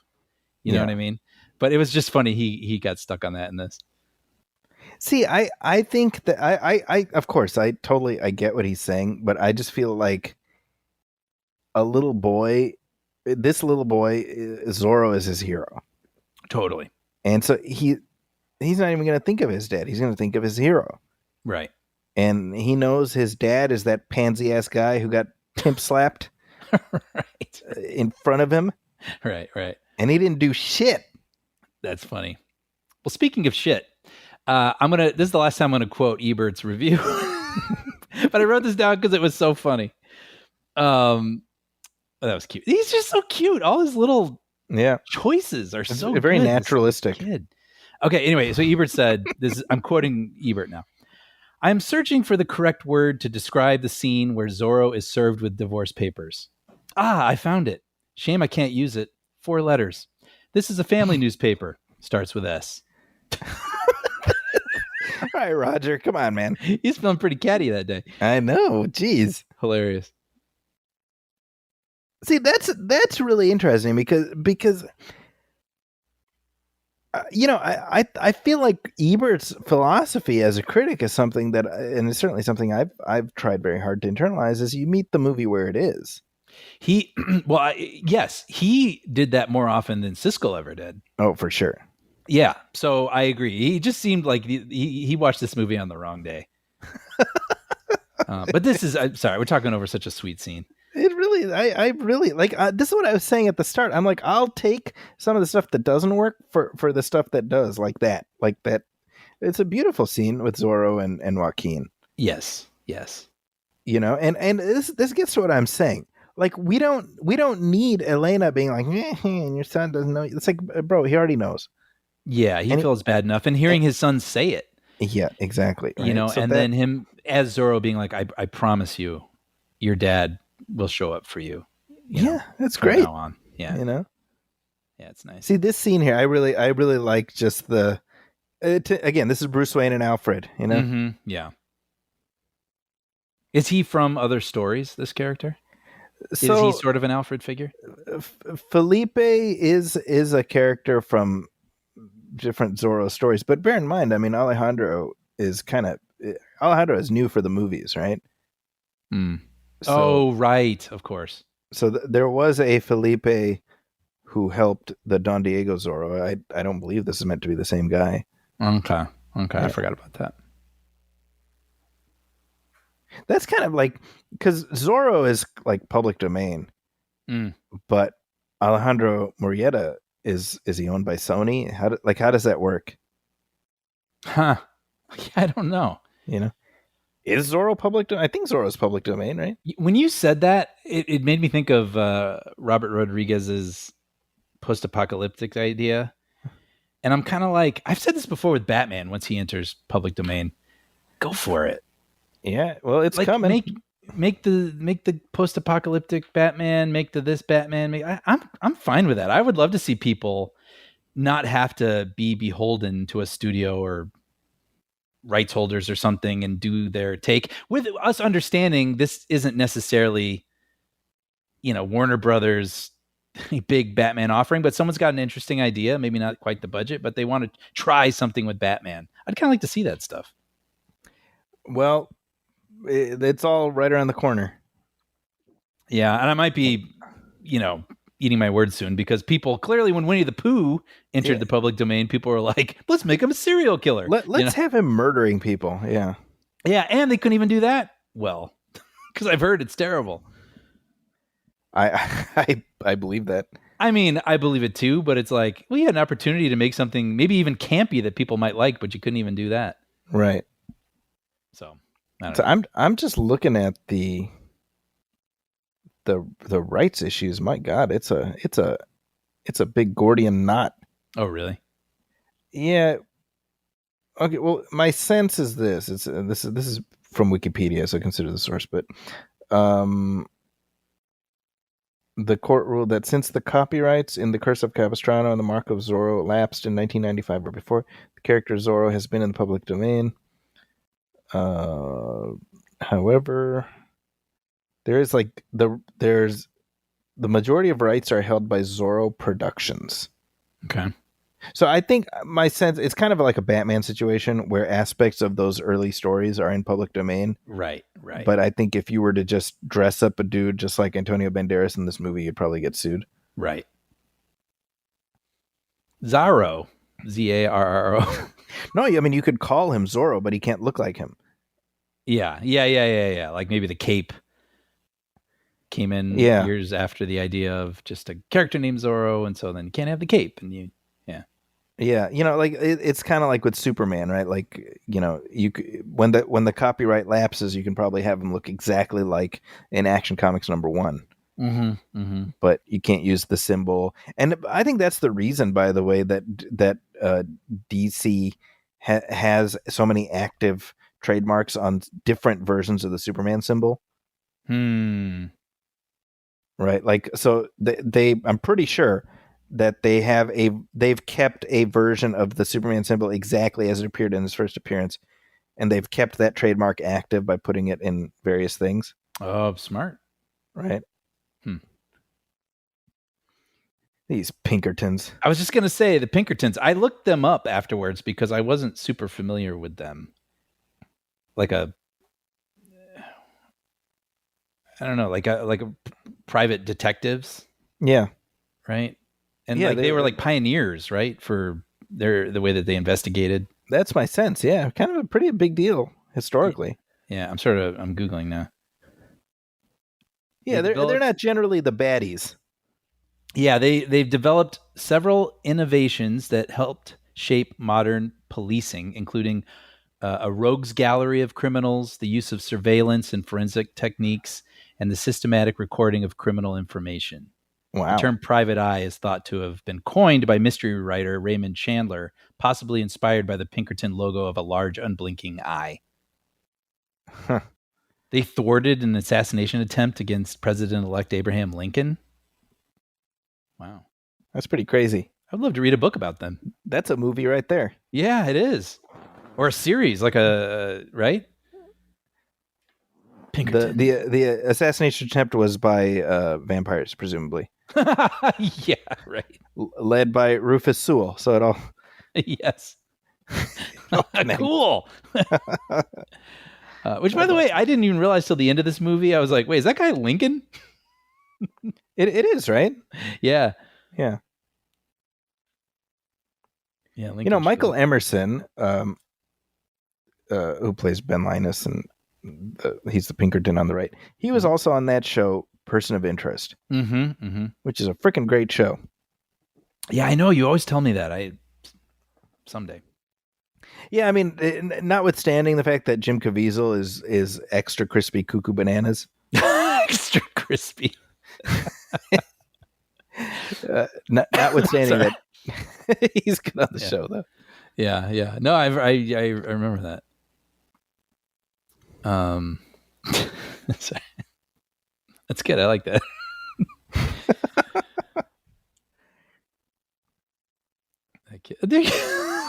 I can watch this kid all day. That little look over his shoulder, like, is my mom gone? Time for adventure. He's not the one. But yeah, dude, if pigeons could fly really, really far, I would say we should try it. Like you and I, we just send each other messages. Can you imagine if we lived across town and it was just like, oh, I can't come out tonight? Like, oh, well, here. And then I send you messages all night, try to make you laugh. In lieu of texting instantaneously. I mean, it's just so easy. Yeah, I would draw memes and roll it up and put it, I don't know, in the little container around their foot.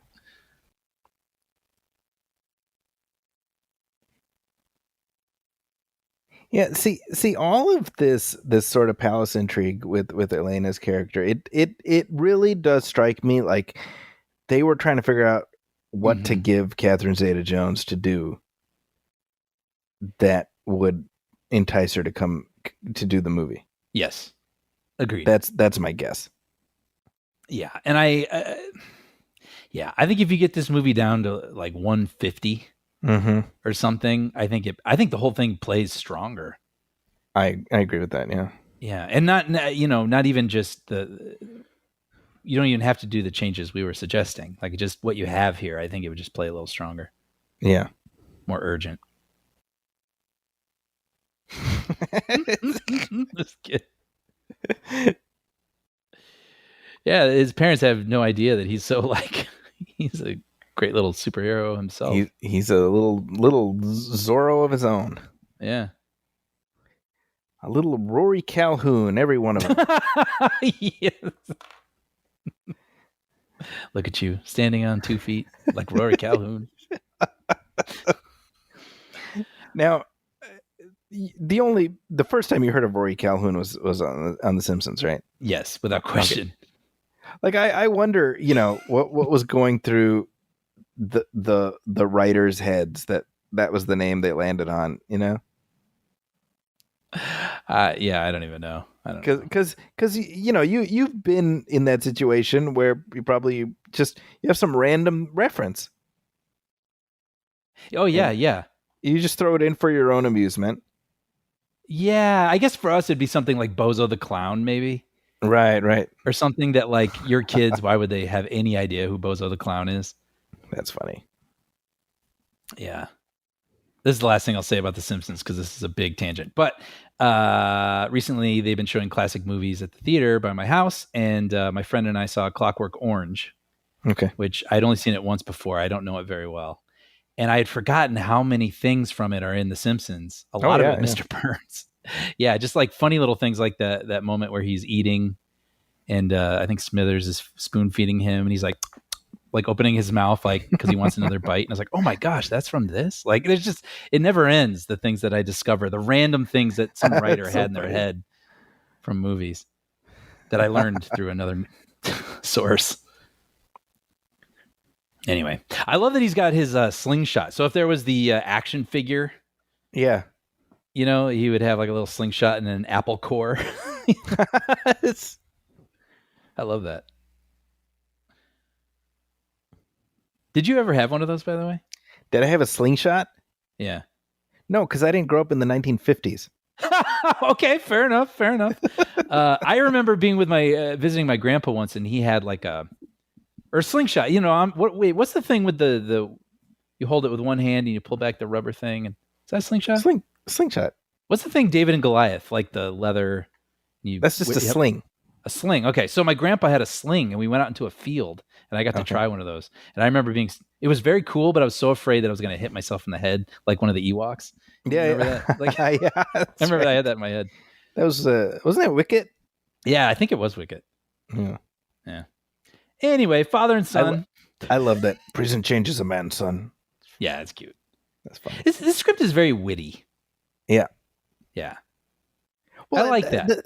We were talking earlier about how, grim and gritty and realistic. And it's no, can we just do something larky a little panache. Yeah, a little heightened reality. Yeah, I agree. Kind of a sometimes. caper. A caper. Yeah, just off the top of my head, I mean, like Ocean's 11 comes to mind, which was a modern movie when it came out, and but they speak in this sort of stylistic pitter patter sort of volley. Yeah, that's really fun and delightful to listen to, and I feel like this movie dabbles in that a little bit. I agree. Yeah, clever lines, little repartee. It's fun. See, I think Alejandro's angst about trying to be a good role model for his son, trying to be there for his son, and his responsibilities as Zorro. I mean, all of that stuff plays. I think it plays really well. Mm-hmm. You feel it, like, if he just told his son, "I'm Zorro," that would sort of solve some problems, but he realizes it'll create different problems. Right.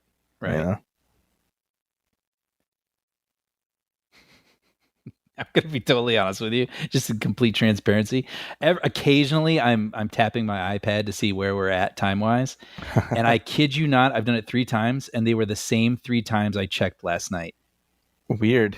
That's something where it's like if I was at a test screening or if a friends and family screening, it'd be worth noting. Why am I feeling that in these moments? Huh? That's interesting. Yeah. Maybe we could speed things up a little bit. Everyone gets a fight scene in this movie, don't they? Yeah, that was probably part of the contract, Yeah, I enjoy it. Don't get me wrong. But yeah, maybe I'm like ready for things to move a little bit more here. Like I'm ready for this to charge into the. I think that's what it was last night. I even remember thinking like I'm ready for this to be the third act. Well, here's the thing. From here on, it's cooking pretty well from here to the end. Yeah. So we just needed to get there sooner. Yeah, but we don't have like 25 minutes left. We have 40. Oh, geez. Yeah. Okay. You know what I mean? Well. To be fair, 10 of those minutes are credits. Sure. No, you're right. You're right. Yes, that's so true. Okay, Mr. Campbell. I remember one time I was working on a movie and he was in the offices, like across the hall, working on something else. Here. Yeah, he was directing a pilot for a TV show that I don't recall, but I was like, "Whoa, Martin Campbell." See, yeah, I know. I feel like he needs to be, with the new 007 that's coming up. This moment, by the way, that's a good, it feels like an earned moment. It's great, and they have real heat for sure. Yeah, absolutely. Yeah. See, that's the point I'm making. Like, why are you disarming one of the most valuable things that you have in your toolkit? Right. Which is the natural chemistry between the leads. Totally. You can have them physically separated, but you don't need to create emotional distance between them. Mm-hmm. So think about it. If they've spent the entire movie forced to be apart because of whatever, and then that moment when they reunite and they kiss, that still works. Yeah. Right? Totally. What was I saying? Oh yeah. So the new 007 that's coming out, we got Denis Villeneuve doing it. And obviously he's a great choice, no doubt. However, there's definitely a little part of me that was like, oh, I kind of wish, like, third time it's a charm with Martin Campbell, 100%. Because, yeah, what you're alluding to is he has rebooted the Bond franchise twice so far at this point. And pretty to great well. success. So, yeah. No, I agree. I'm very curious about that. I was excited about it at first, but the more I thought about it, I was hoping for a little more humor. Yeah. In the upcoming Bond movies, and he's not exactly known for his humor. That is true. So that makes me a little. I'm sure the style will be great, and the atmosphere will be interesting. But I'm hoping, I don't know, maybe there's like a little part of him that he hasn't. The material he's worked with so far hasn't allowed him to show his humorous side. So hopefully, yeah, I think he's coming at it as a fan, so one presumes he'll want to lean into the iconography and the style, Yeah. I guess we'll see. We'll see how well these comments age. Yeah. There's always something kind of fun about a scene where the villain that we know is like leading a meeting with like a round table of other villains. Well, and not just that. This scene contains one of my favorite tropes from the villain Conclave scene, which is a guy who doesn't know well enough to shut the hell up and just leave quietly. This guy, yes. Yeah, You there's know who always is, by that the way? guy. Who is that? That's the cinematographer. Really? That's wild. He has a real part. Yeah, that's fascinating. Yeah, he does good. Lord Dillingham. See, there's always that guy. He's like, I think what you're doing is wrong. I will be leaving now. Thank you very much. Good day, sir. Yeah. Shut up. Yeah, I You know. just say, hey, Armand, where's the toilet? I gotta go. Yes. And then you take off like a bat out of hell. Exactly.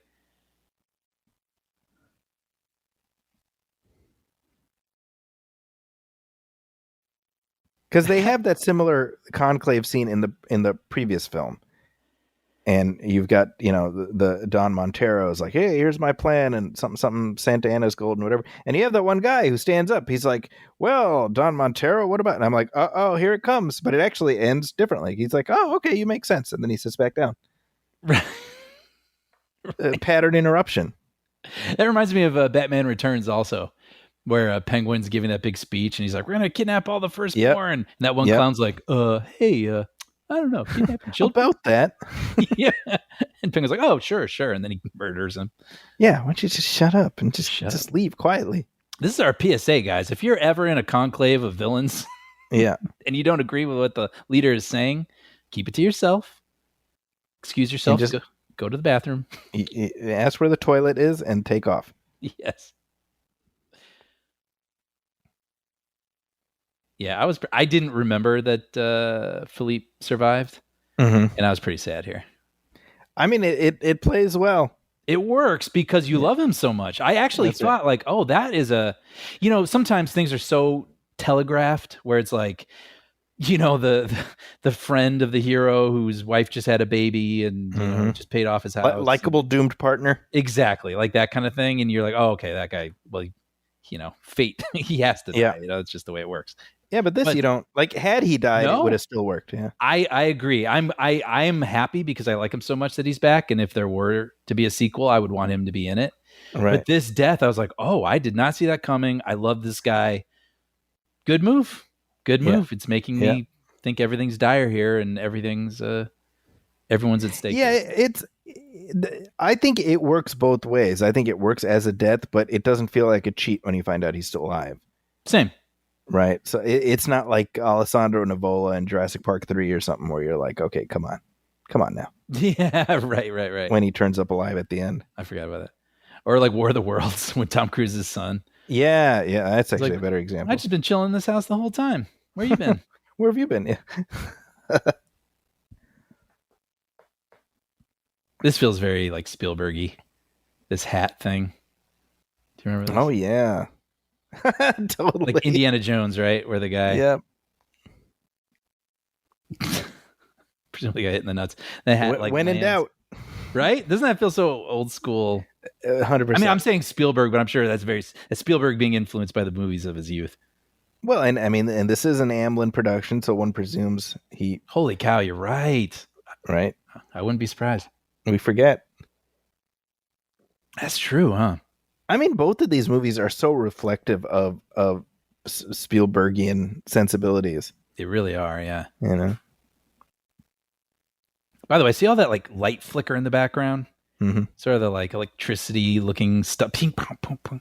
Like, that reminds me of Ridley Scott. I mean, lots of people do stuff like that, but and even here, the fire just flickering in the background. I really love when people think to make their backgrounds active. Yeah. And especially, it always makes me think, the prime example for me is Ridley Scott. There's always just some sort of light flicker or water reflection or something that's happening in the background that just makes the whole atmosphere, the whole room feel alive. I love that.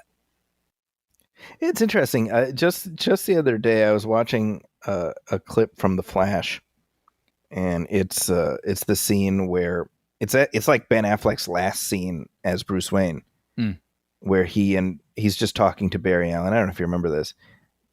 Barry Allen's like, like whatever. He's telling Bruce like, oh, I discovered time travel, whatever. And Bruce is like, look, man, don't live in the past. Just, don't be defined by your tragedy. It's actually a beautiful scene. It's very well acted, well everything. and it's just shot on a street, and there's like a neon sign that's just kind of flickering behind, and it just adds texture. And I remember seeing a comment from somebody being like, "Hey, it would work great if it wasn't for that neon sign in the back." How funny! And I was like, I don't know, I think it makes it feel real, you know. You're like, shut up, Todd. It's always Todd. Except you, Todd, listening right now. You're cool.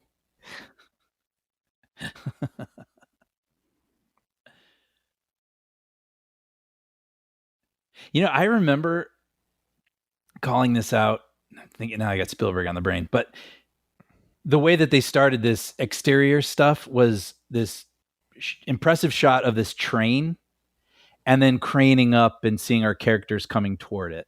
Right. And that's just this visual shorthand. It gives you this sense like, ooh, that train's important. And now what happens moving forward is going to involve that train. Mm-hmm. And I remember Spielberg doing that. Well, he does that in a lot of stuff, but I remember specifically on the commentary we did for The Lost World, where he does that with that vehicle, that big long vehicle. And he starts on the vehicle and then cranes up and we see our characters coming toward us. So you're like, oh, that vehicle is important.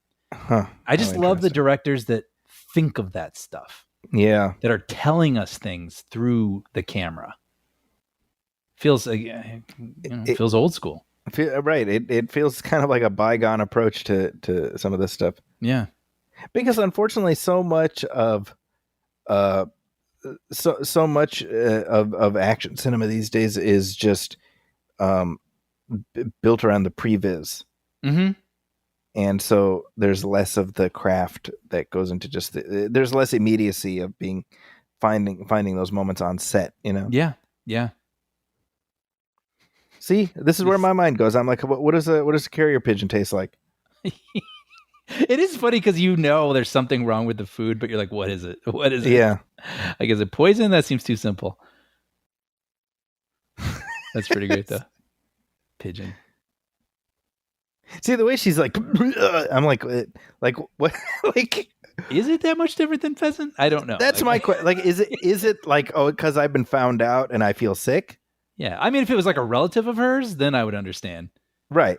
You know, like a relative. Yeah, I guess the Pinkerton fellas, they were supposed to be on meat hooks originally. Yes, that was a reshoot for the PG rating. Yeah, that's fine. Yeah, you got it.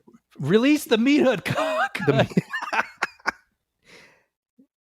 I think that either way, you're going to inflict some kind of trauma on the kiddies, and I'm all about that. Yeah, it's good. It's good for them. Actually, I had the PG thing on the brain as I was watching this, and I thought of the Goonies.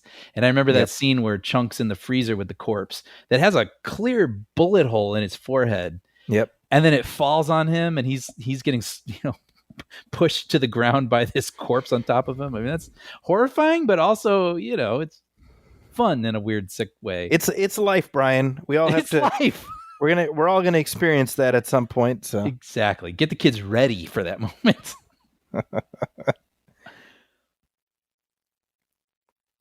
See, this whole thing where she's like, whenever you were near me, I was picturing Alejandro so that I didn't barf in my mouth.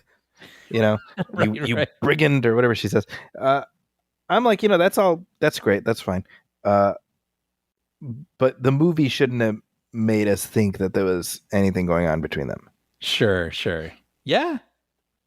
All the times I suggested we make love. Yes.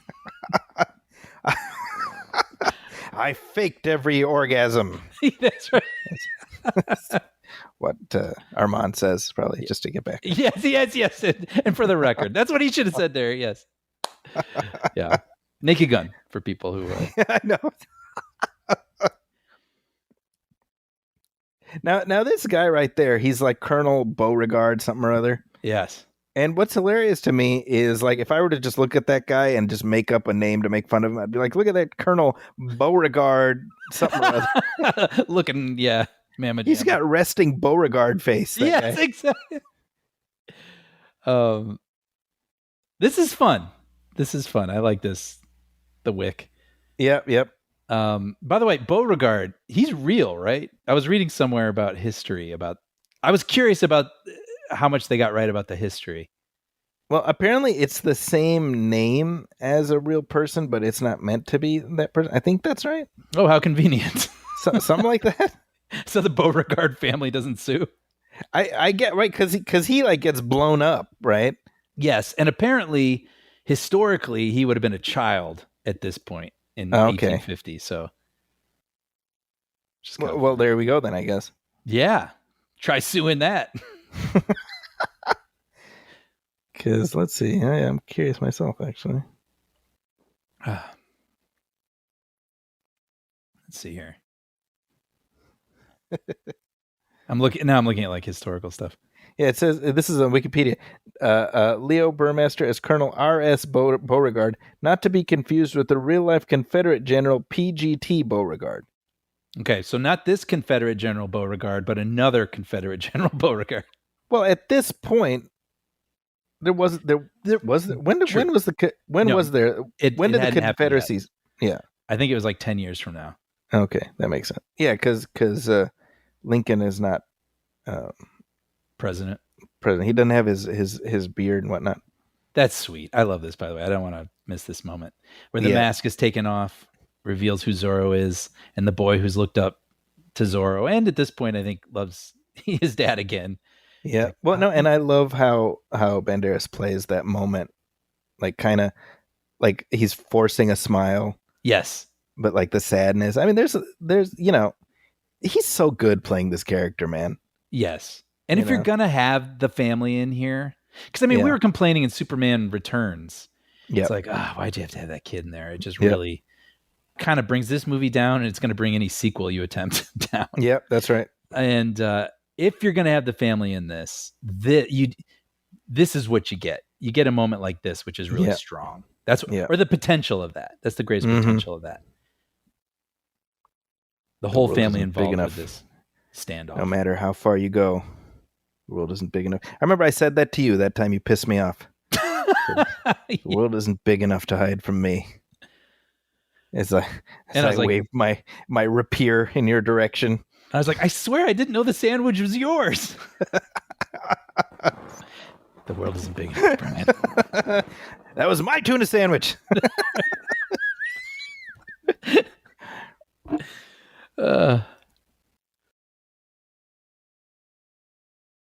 Look at his face, man. I know. He just get an Oscar.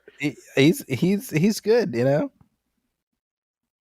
That's this past year we've been watching a lot of kids in movies, and we've been like pleasantly surprised at their performances. Yeah, who else? Sixth Sense. Right? What's his name in Jurassic World? Oh, that kid is so good. Yeah, and he's in Iron Man 3 also. That's right. Yeah, and even the little boy in Superman Returns. I don't think we had any issues with him. No, not with the performer. No. Yeah, that's cute. That's such like a cool the way he winked and like, okay, go. Yeah, like if I tried to do that, I'd look like such a dork. But Banderas, man. Banderas, he's able to do it. One thing I realized watching this yesterday is I just like action sequences on trains. Oh, man, yeah. Like, obviously, you got some Back to the Future 3 energy, right? Uh-huh. But I'm realizing, hey, The Lone Ranger, best part of that movie involves a train. Yes, the climax, yeah. Yeah, and then I mentioned Legend of Tarzan. There's a whole train sequence on there. It's pretty freaking great. Mm-hmm. It's just something about trains. Yeah, something about them. They're exciting. Now I got to say, remember the days, Brian, when a zealous white supremacist was unequivocally a bad guy? Yes, I miss those days. I know, right? It's good. It's good. Good fight choreography in this. See, I think it's easy to. Yeah, good. It's choreography plus camera work. No, I was going to say camera work and editing, all of it. Yeah, and I think it goes down to what you're talking about, the sort of previs era that we're living in, or like, with Marvel, where they have the same team coming up with the action for all of the films. That's right. And so then there's kind of a samey quality. Yeah, and then every character has kind of a similar fighting style. and it's captured in a similar way, even though the movies might have different tones. But in this, you know, I just like the way that they use their environments. It feels correct to this movie. Yeah. You know, swords and using what's around you, and they don't have some sort of like, you know, martial arts tinge style, and it's oh, this is great. Its scream is freaking horrifying. I know. That's a Daniel Stern tarantula on face scream. Yes. But that's good. That's good. I mean, you're using everything we've introduced. You got this guy, and then he gets tangled up in the environment, and then you got the nitroglycerin factory, and then the little drop falls on his head. It's gruesome, but it's strangely satisfying. It absolutely is. Oh, yes. Well, you know, he says, "Thank God you're alive." He says, "I already did." And it's great. I love it. Because his crucifix blocked the bullet. That's what I'm talking about. That's sort of the wit in this dialogue, like the fun dialogue. It's I like that. It's stylized a little bit. Witty. See, I'm kind of curious, what movies did this open against? Yeah. Or like what was the competition? While you're doing that, another thinking of trains, Dead Reckoning Part 1. That was cool. Hey, yeah, you're right. See, I'm just looking at Stephen Hunter at the Washington Post, calling The Legend of Zorro a waste of talent, time, and money, and stupid and boring.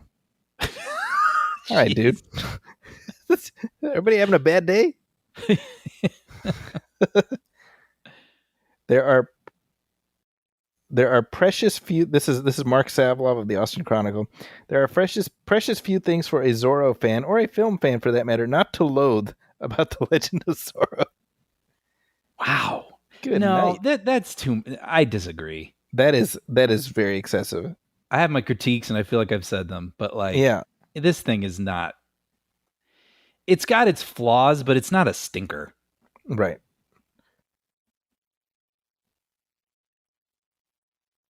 Oh, Back to the Future 3 too. I was rewatching that because you and I sent you the link. Someone scanned these 35 millimeter open matte versions of Back to the Future and put them on the internet, so you can watch it and see the full frame. You know, the top and bottom that you weren't meant to see that would be cropped for 185. And so I was rewatching moments, just kind of fascinated seeing more of the image, and I rewatched the train sequence from the third act of Back to the Future 3, and it's so freaking good. Yeah, I mean, that plays like gangbusters no matter how many times I watch it. Mm-hmm. And yeah, so to me that is sort of like the gold standard of train set action sequences. And I think all this, I mean, considering this is, I mean, most of this they used a miniature. Yeah, I read that. It's amazing. There's only one shot where I thought about it. Yep. But I think this is great. And to think that this is a movie with a smaller budget, I'm not feeling it here where it counts. No. You know? Yeah, that's what I mean. This whole sequence here, when he jumps tornado onto the train and stuff, it all works. This whole sequence from here to the end. I mean, we're basically in the last 10 minutes or so. I think it all plays. Yeah, you know. You know, it's funny. I wrote a Young Jedi Adventures episode where the kids are on these like space horses and they jump onto a moving train and they're running along the top of the train. And I did it before I saw this. Really? I was kind of proud of that. That was one of my favorite moments working for Star Wars, where it was like these Jedis on horses on top of this, like space horses on a space train with their lightsabers drawn, chasing bad guys. And I remember like at my laptop thinking, does it get any better than this?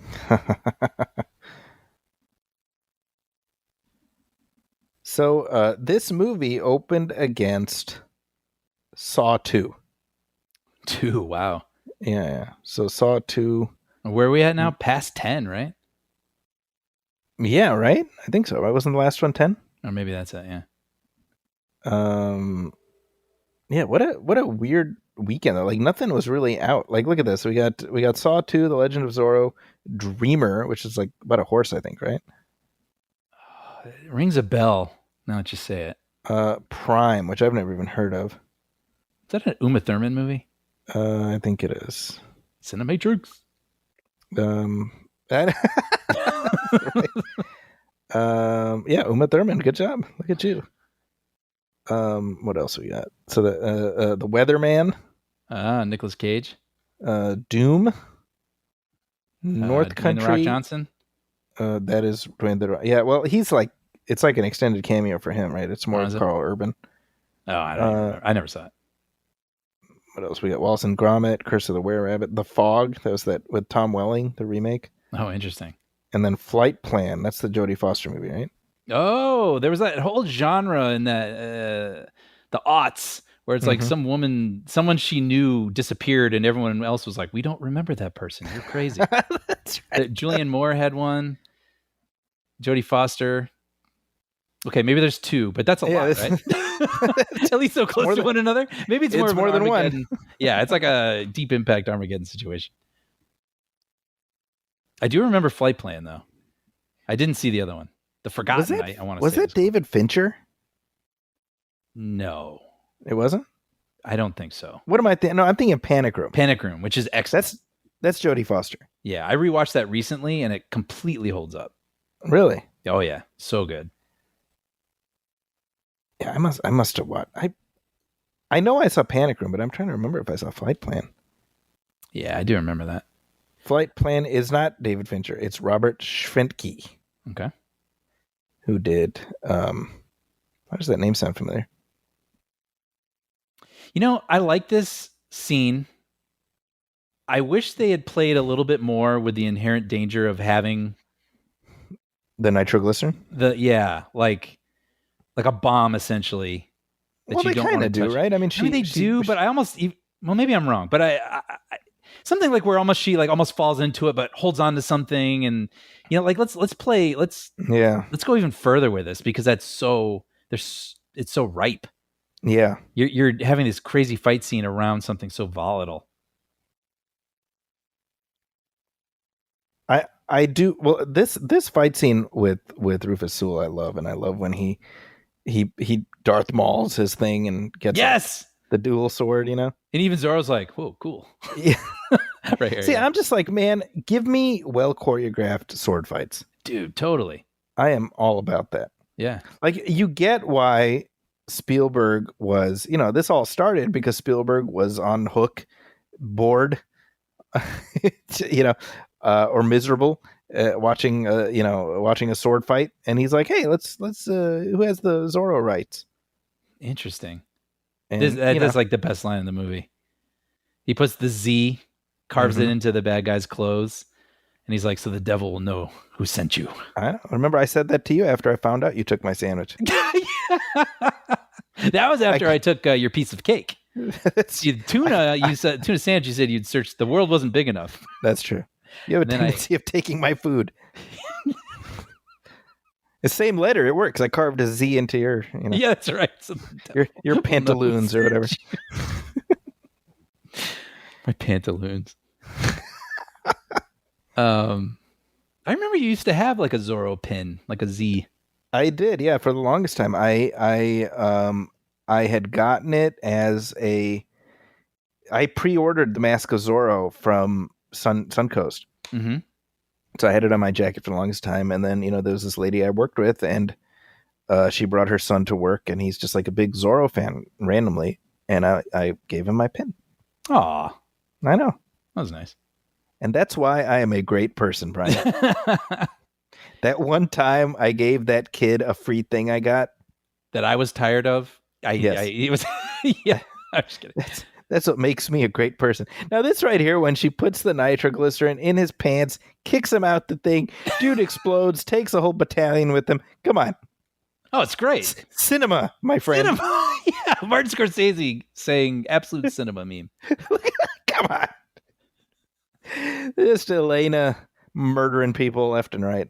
So many people blowing up in this movie. I know. It's weird how that's what constitutes a PG. You can see the explosion, you just can't see the meat chunks. The meat chunks. Yeah. I do love too. I mean, it's almost, you could almost kind of laugh at the idea where it's just like, well, here we are. We're going to turn California into a state, and let's do it on the train tracks. I know. and like, do you hear something? I feel like I hear something. And then they look down and see his train barreling toward them. Just had to be on the train tracks. I mean, wasn't that a thing? Didn't they used to do that a lot? Like, yeah, I feel like you see a lot. Like the picture, like whistle stop tours and stuff, right? But that's it, right? I mean, they were kind of going through town and then stopping. That's true.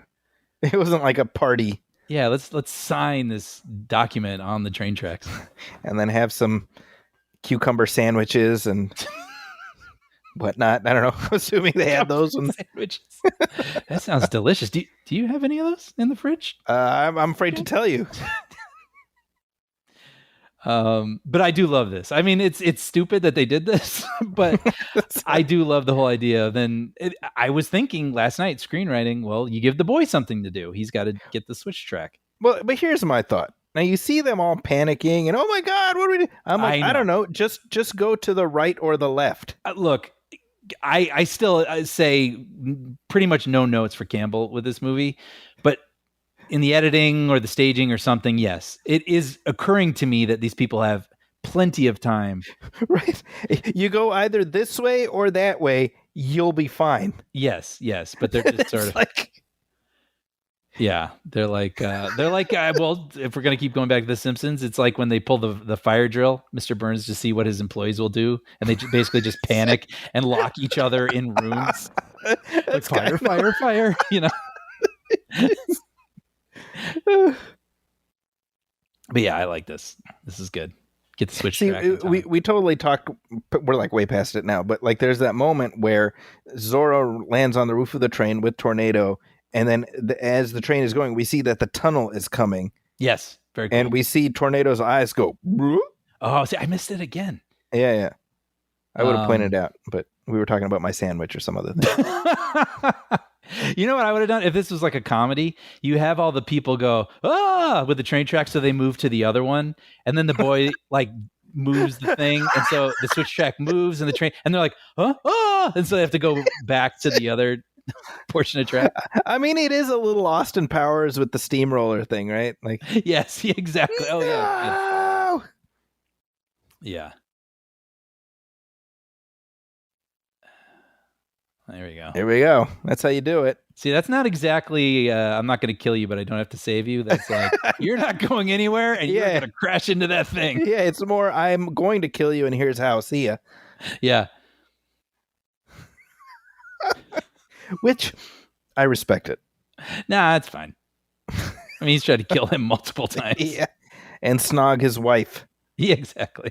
That won't stand.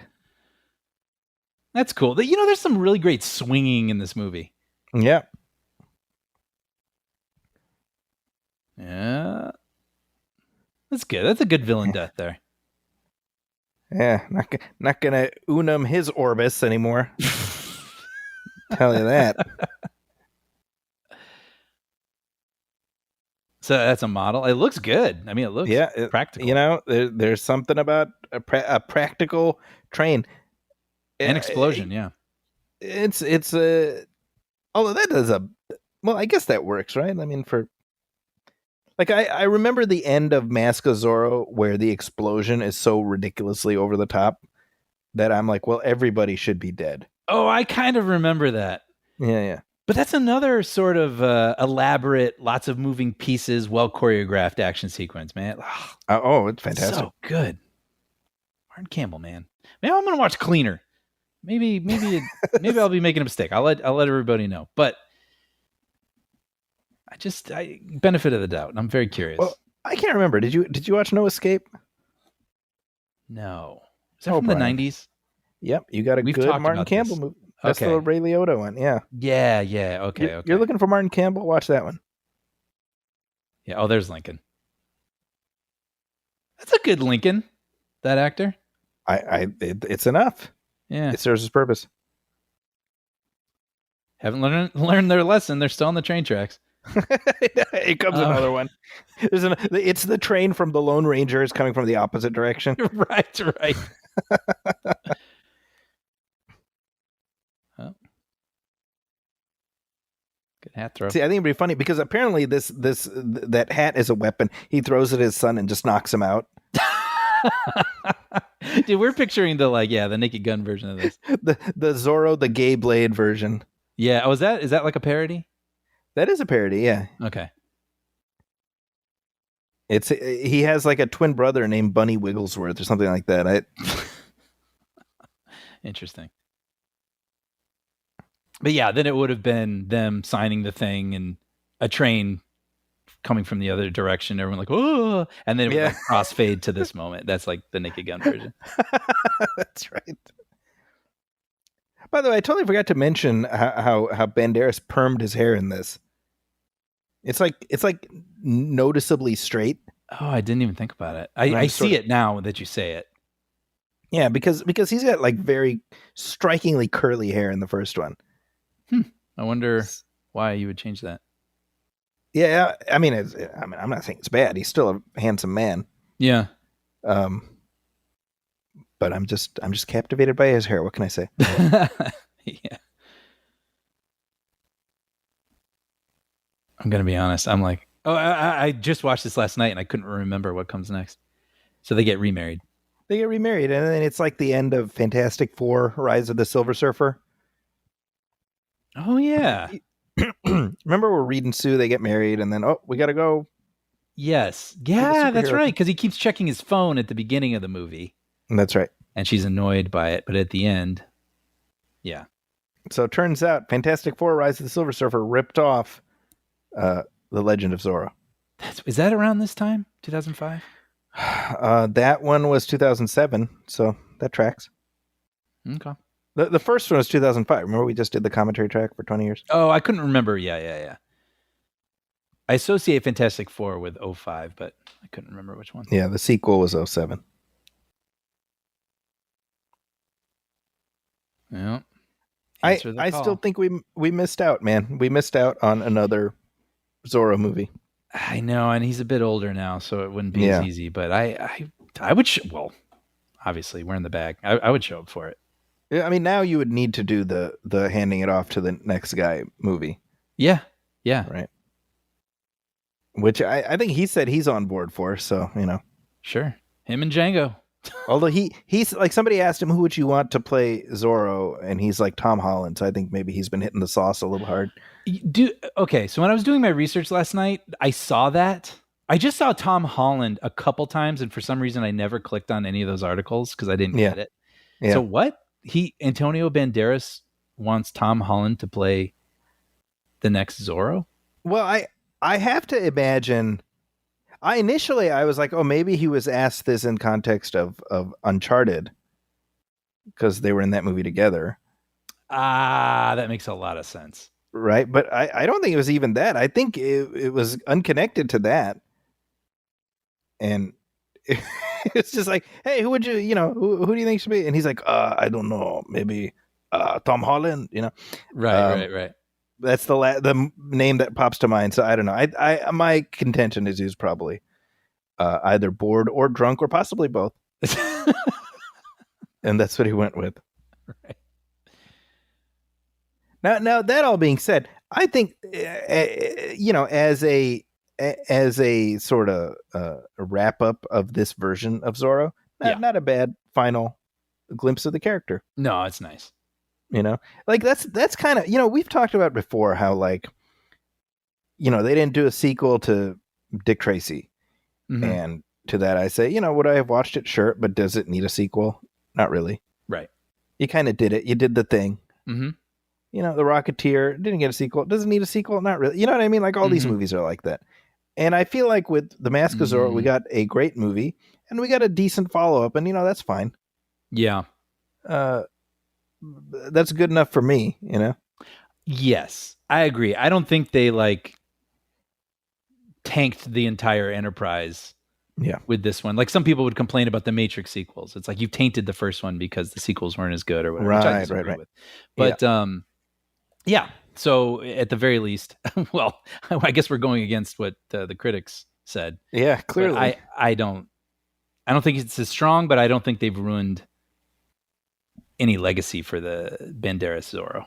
That's what it comes down to for me is they're both very watchable, and this one, having gone through it twice now in the last 24 hours, I'm like, look, there is a lot of visual allure. There's stuff to keep you engaged.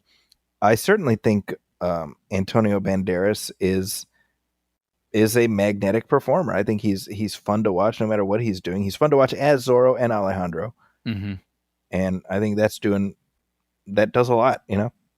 Agreed. The other thing is, like, really, it's remarkable how this movie, I mean, they really were able to get the whole band back together. Yeah.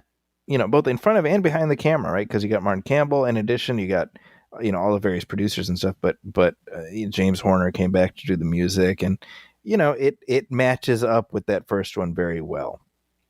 Yeah, that's a great point. Yeah, I wanted to bring up James Horner. I realized we hadn't mentioned him, but his music is so in service of this particular movie. Yeah. That there was, I think, 45 minutes in, I think it was during the Polo match, he does like a little horn flourish, like da-da-da-da-da, which is like one of his things. That's right. And I was like, wait, whoa. Is this James Horner? And so I looked it up, and I didn't even realize. And I mean, it's an incredible score. And my point being, he's an incredible composer, of course.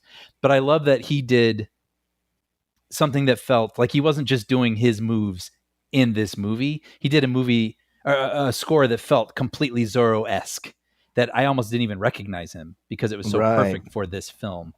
Yeah. And it's amazing. Yeah, every time I hear one of his scores, I miss him, Oh, man. Yeah, he was one of the greats. Irreplaceable, you know. And his music for both Zorro movies is terrific. I listen to both a lot. And I'll say again, this is the type of movie I wish we had more of these. Just kind of throwback adventure hero movies where the stakes are not blue sky beam adjacent. Yeah, but it's just something that's and evokes a simpler time. I agree. I mean, people having fights on top of trains, and like you said, like nothing extra fantastical, just awesome stunt work and cool, grounded in reality, but incredible to watch action. Yeah. What a concept. Yeah. That all being said, I suspect we're going to remain in the Martin Campbell business a little longer this year, because this year is also the 30th anniversary of GoldenEye. Oh. And so I have a feeling that you and I will be embarking on another Martin Campbell journey before too long. That I look forward to it. Yeah. But hey, let us know your thoughts on The Legend of Zorro. Let us know your thoughts on our thoughts. You can email us at moviefilmpodcast@gmail.com. You can also hit like on our Facebook page, facebook.com/moviefilmpodcast. Also, if you're listening to this on YouTube, please hit subscribe and hit like. And of course, feel free to leave comments there. We also have a Patreon page, Brian. Yes, if you head over to patreon.com/moviefilmpodcast and hit subscribe for only $5 a month, you'll find every commentary we've ever done. And there are a lot of them. I mean, we're over 130 at this point. Amazing. Yeah. Right? And every episode we do moving forward, you'll find them there absolutely ad-free. Our free feed will always be available, but this is our way of providing what we believe is the most satisfying way to enjoy the show. So no interruptions, no ads. And that really means something when you're listening to a commentary, right? If you're trying to follow along. That is true. Plus, your subscription goes a long way in helping to support us and helping to sustain producing this show. So if you're interested and able, please head over to patreon.com/moviefilmpodcast and subscribe. We'd be very grateful. There we go. And hey, if you're looking for me online, you can find me on social media at Zacky's Corner. That's ZAKIS Corner. You can also find my reviews at the San Francisco Chronicle and also at IGN and The Wrap. And Brian, what about you? You can find episodes I've written of Puppy Dog Pals and Young Jedi Adventures streaming on Disney+. There we go. And with that, on behalf of my partner Brian Hall, my name is Zachy Hassan. This has been our movie film commentary track for The Legend of Zorro. We'll be back soon with our next commentary and, of course, our next regular show. Thank you, everybody, for listening, and we will catch you next time.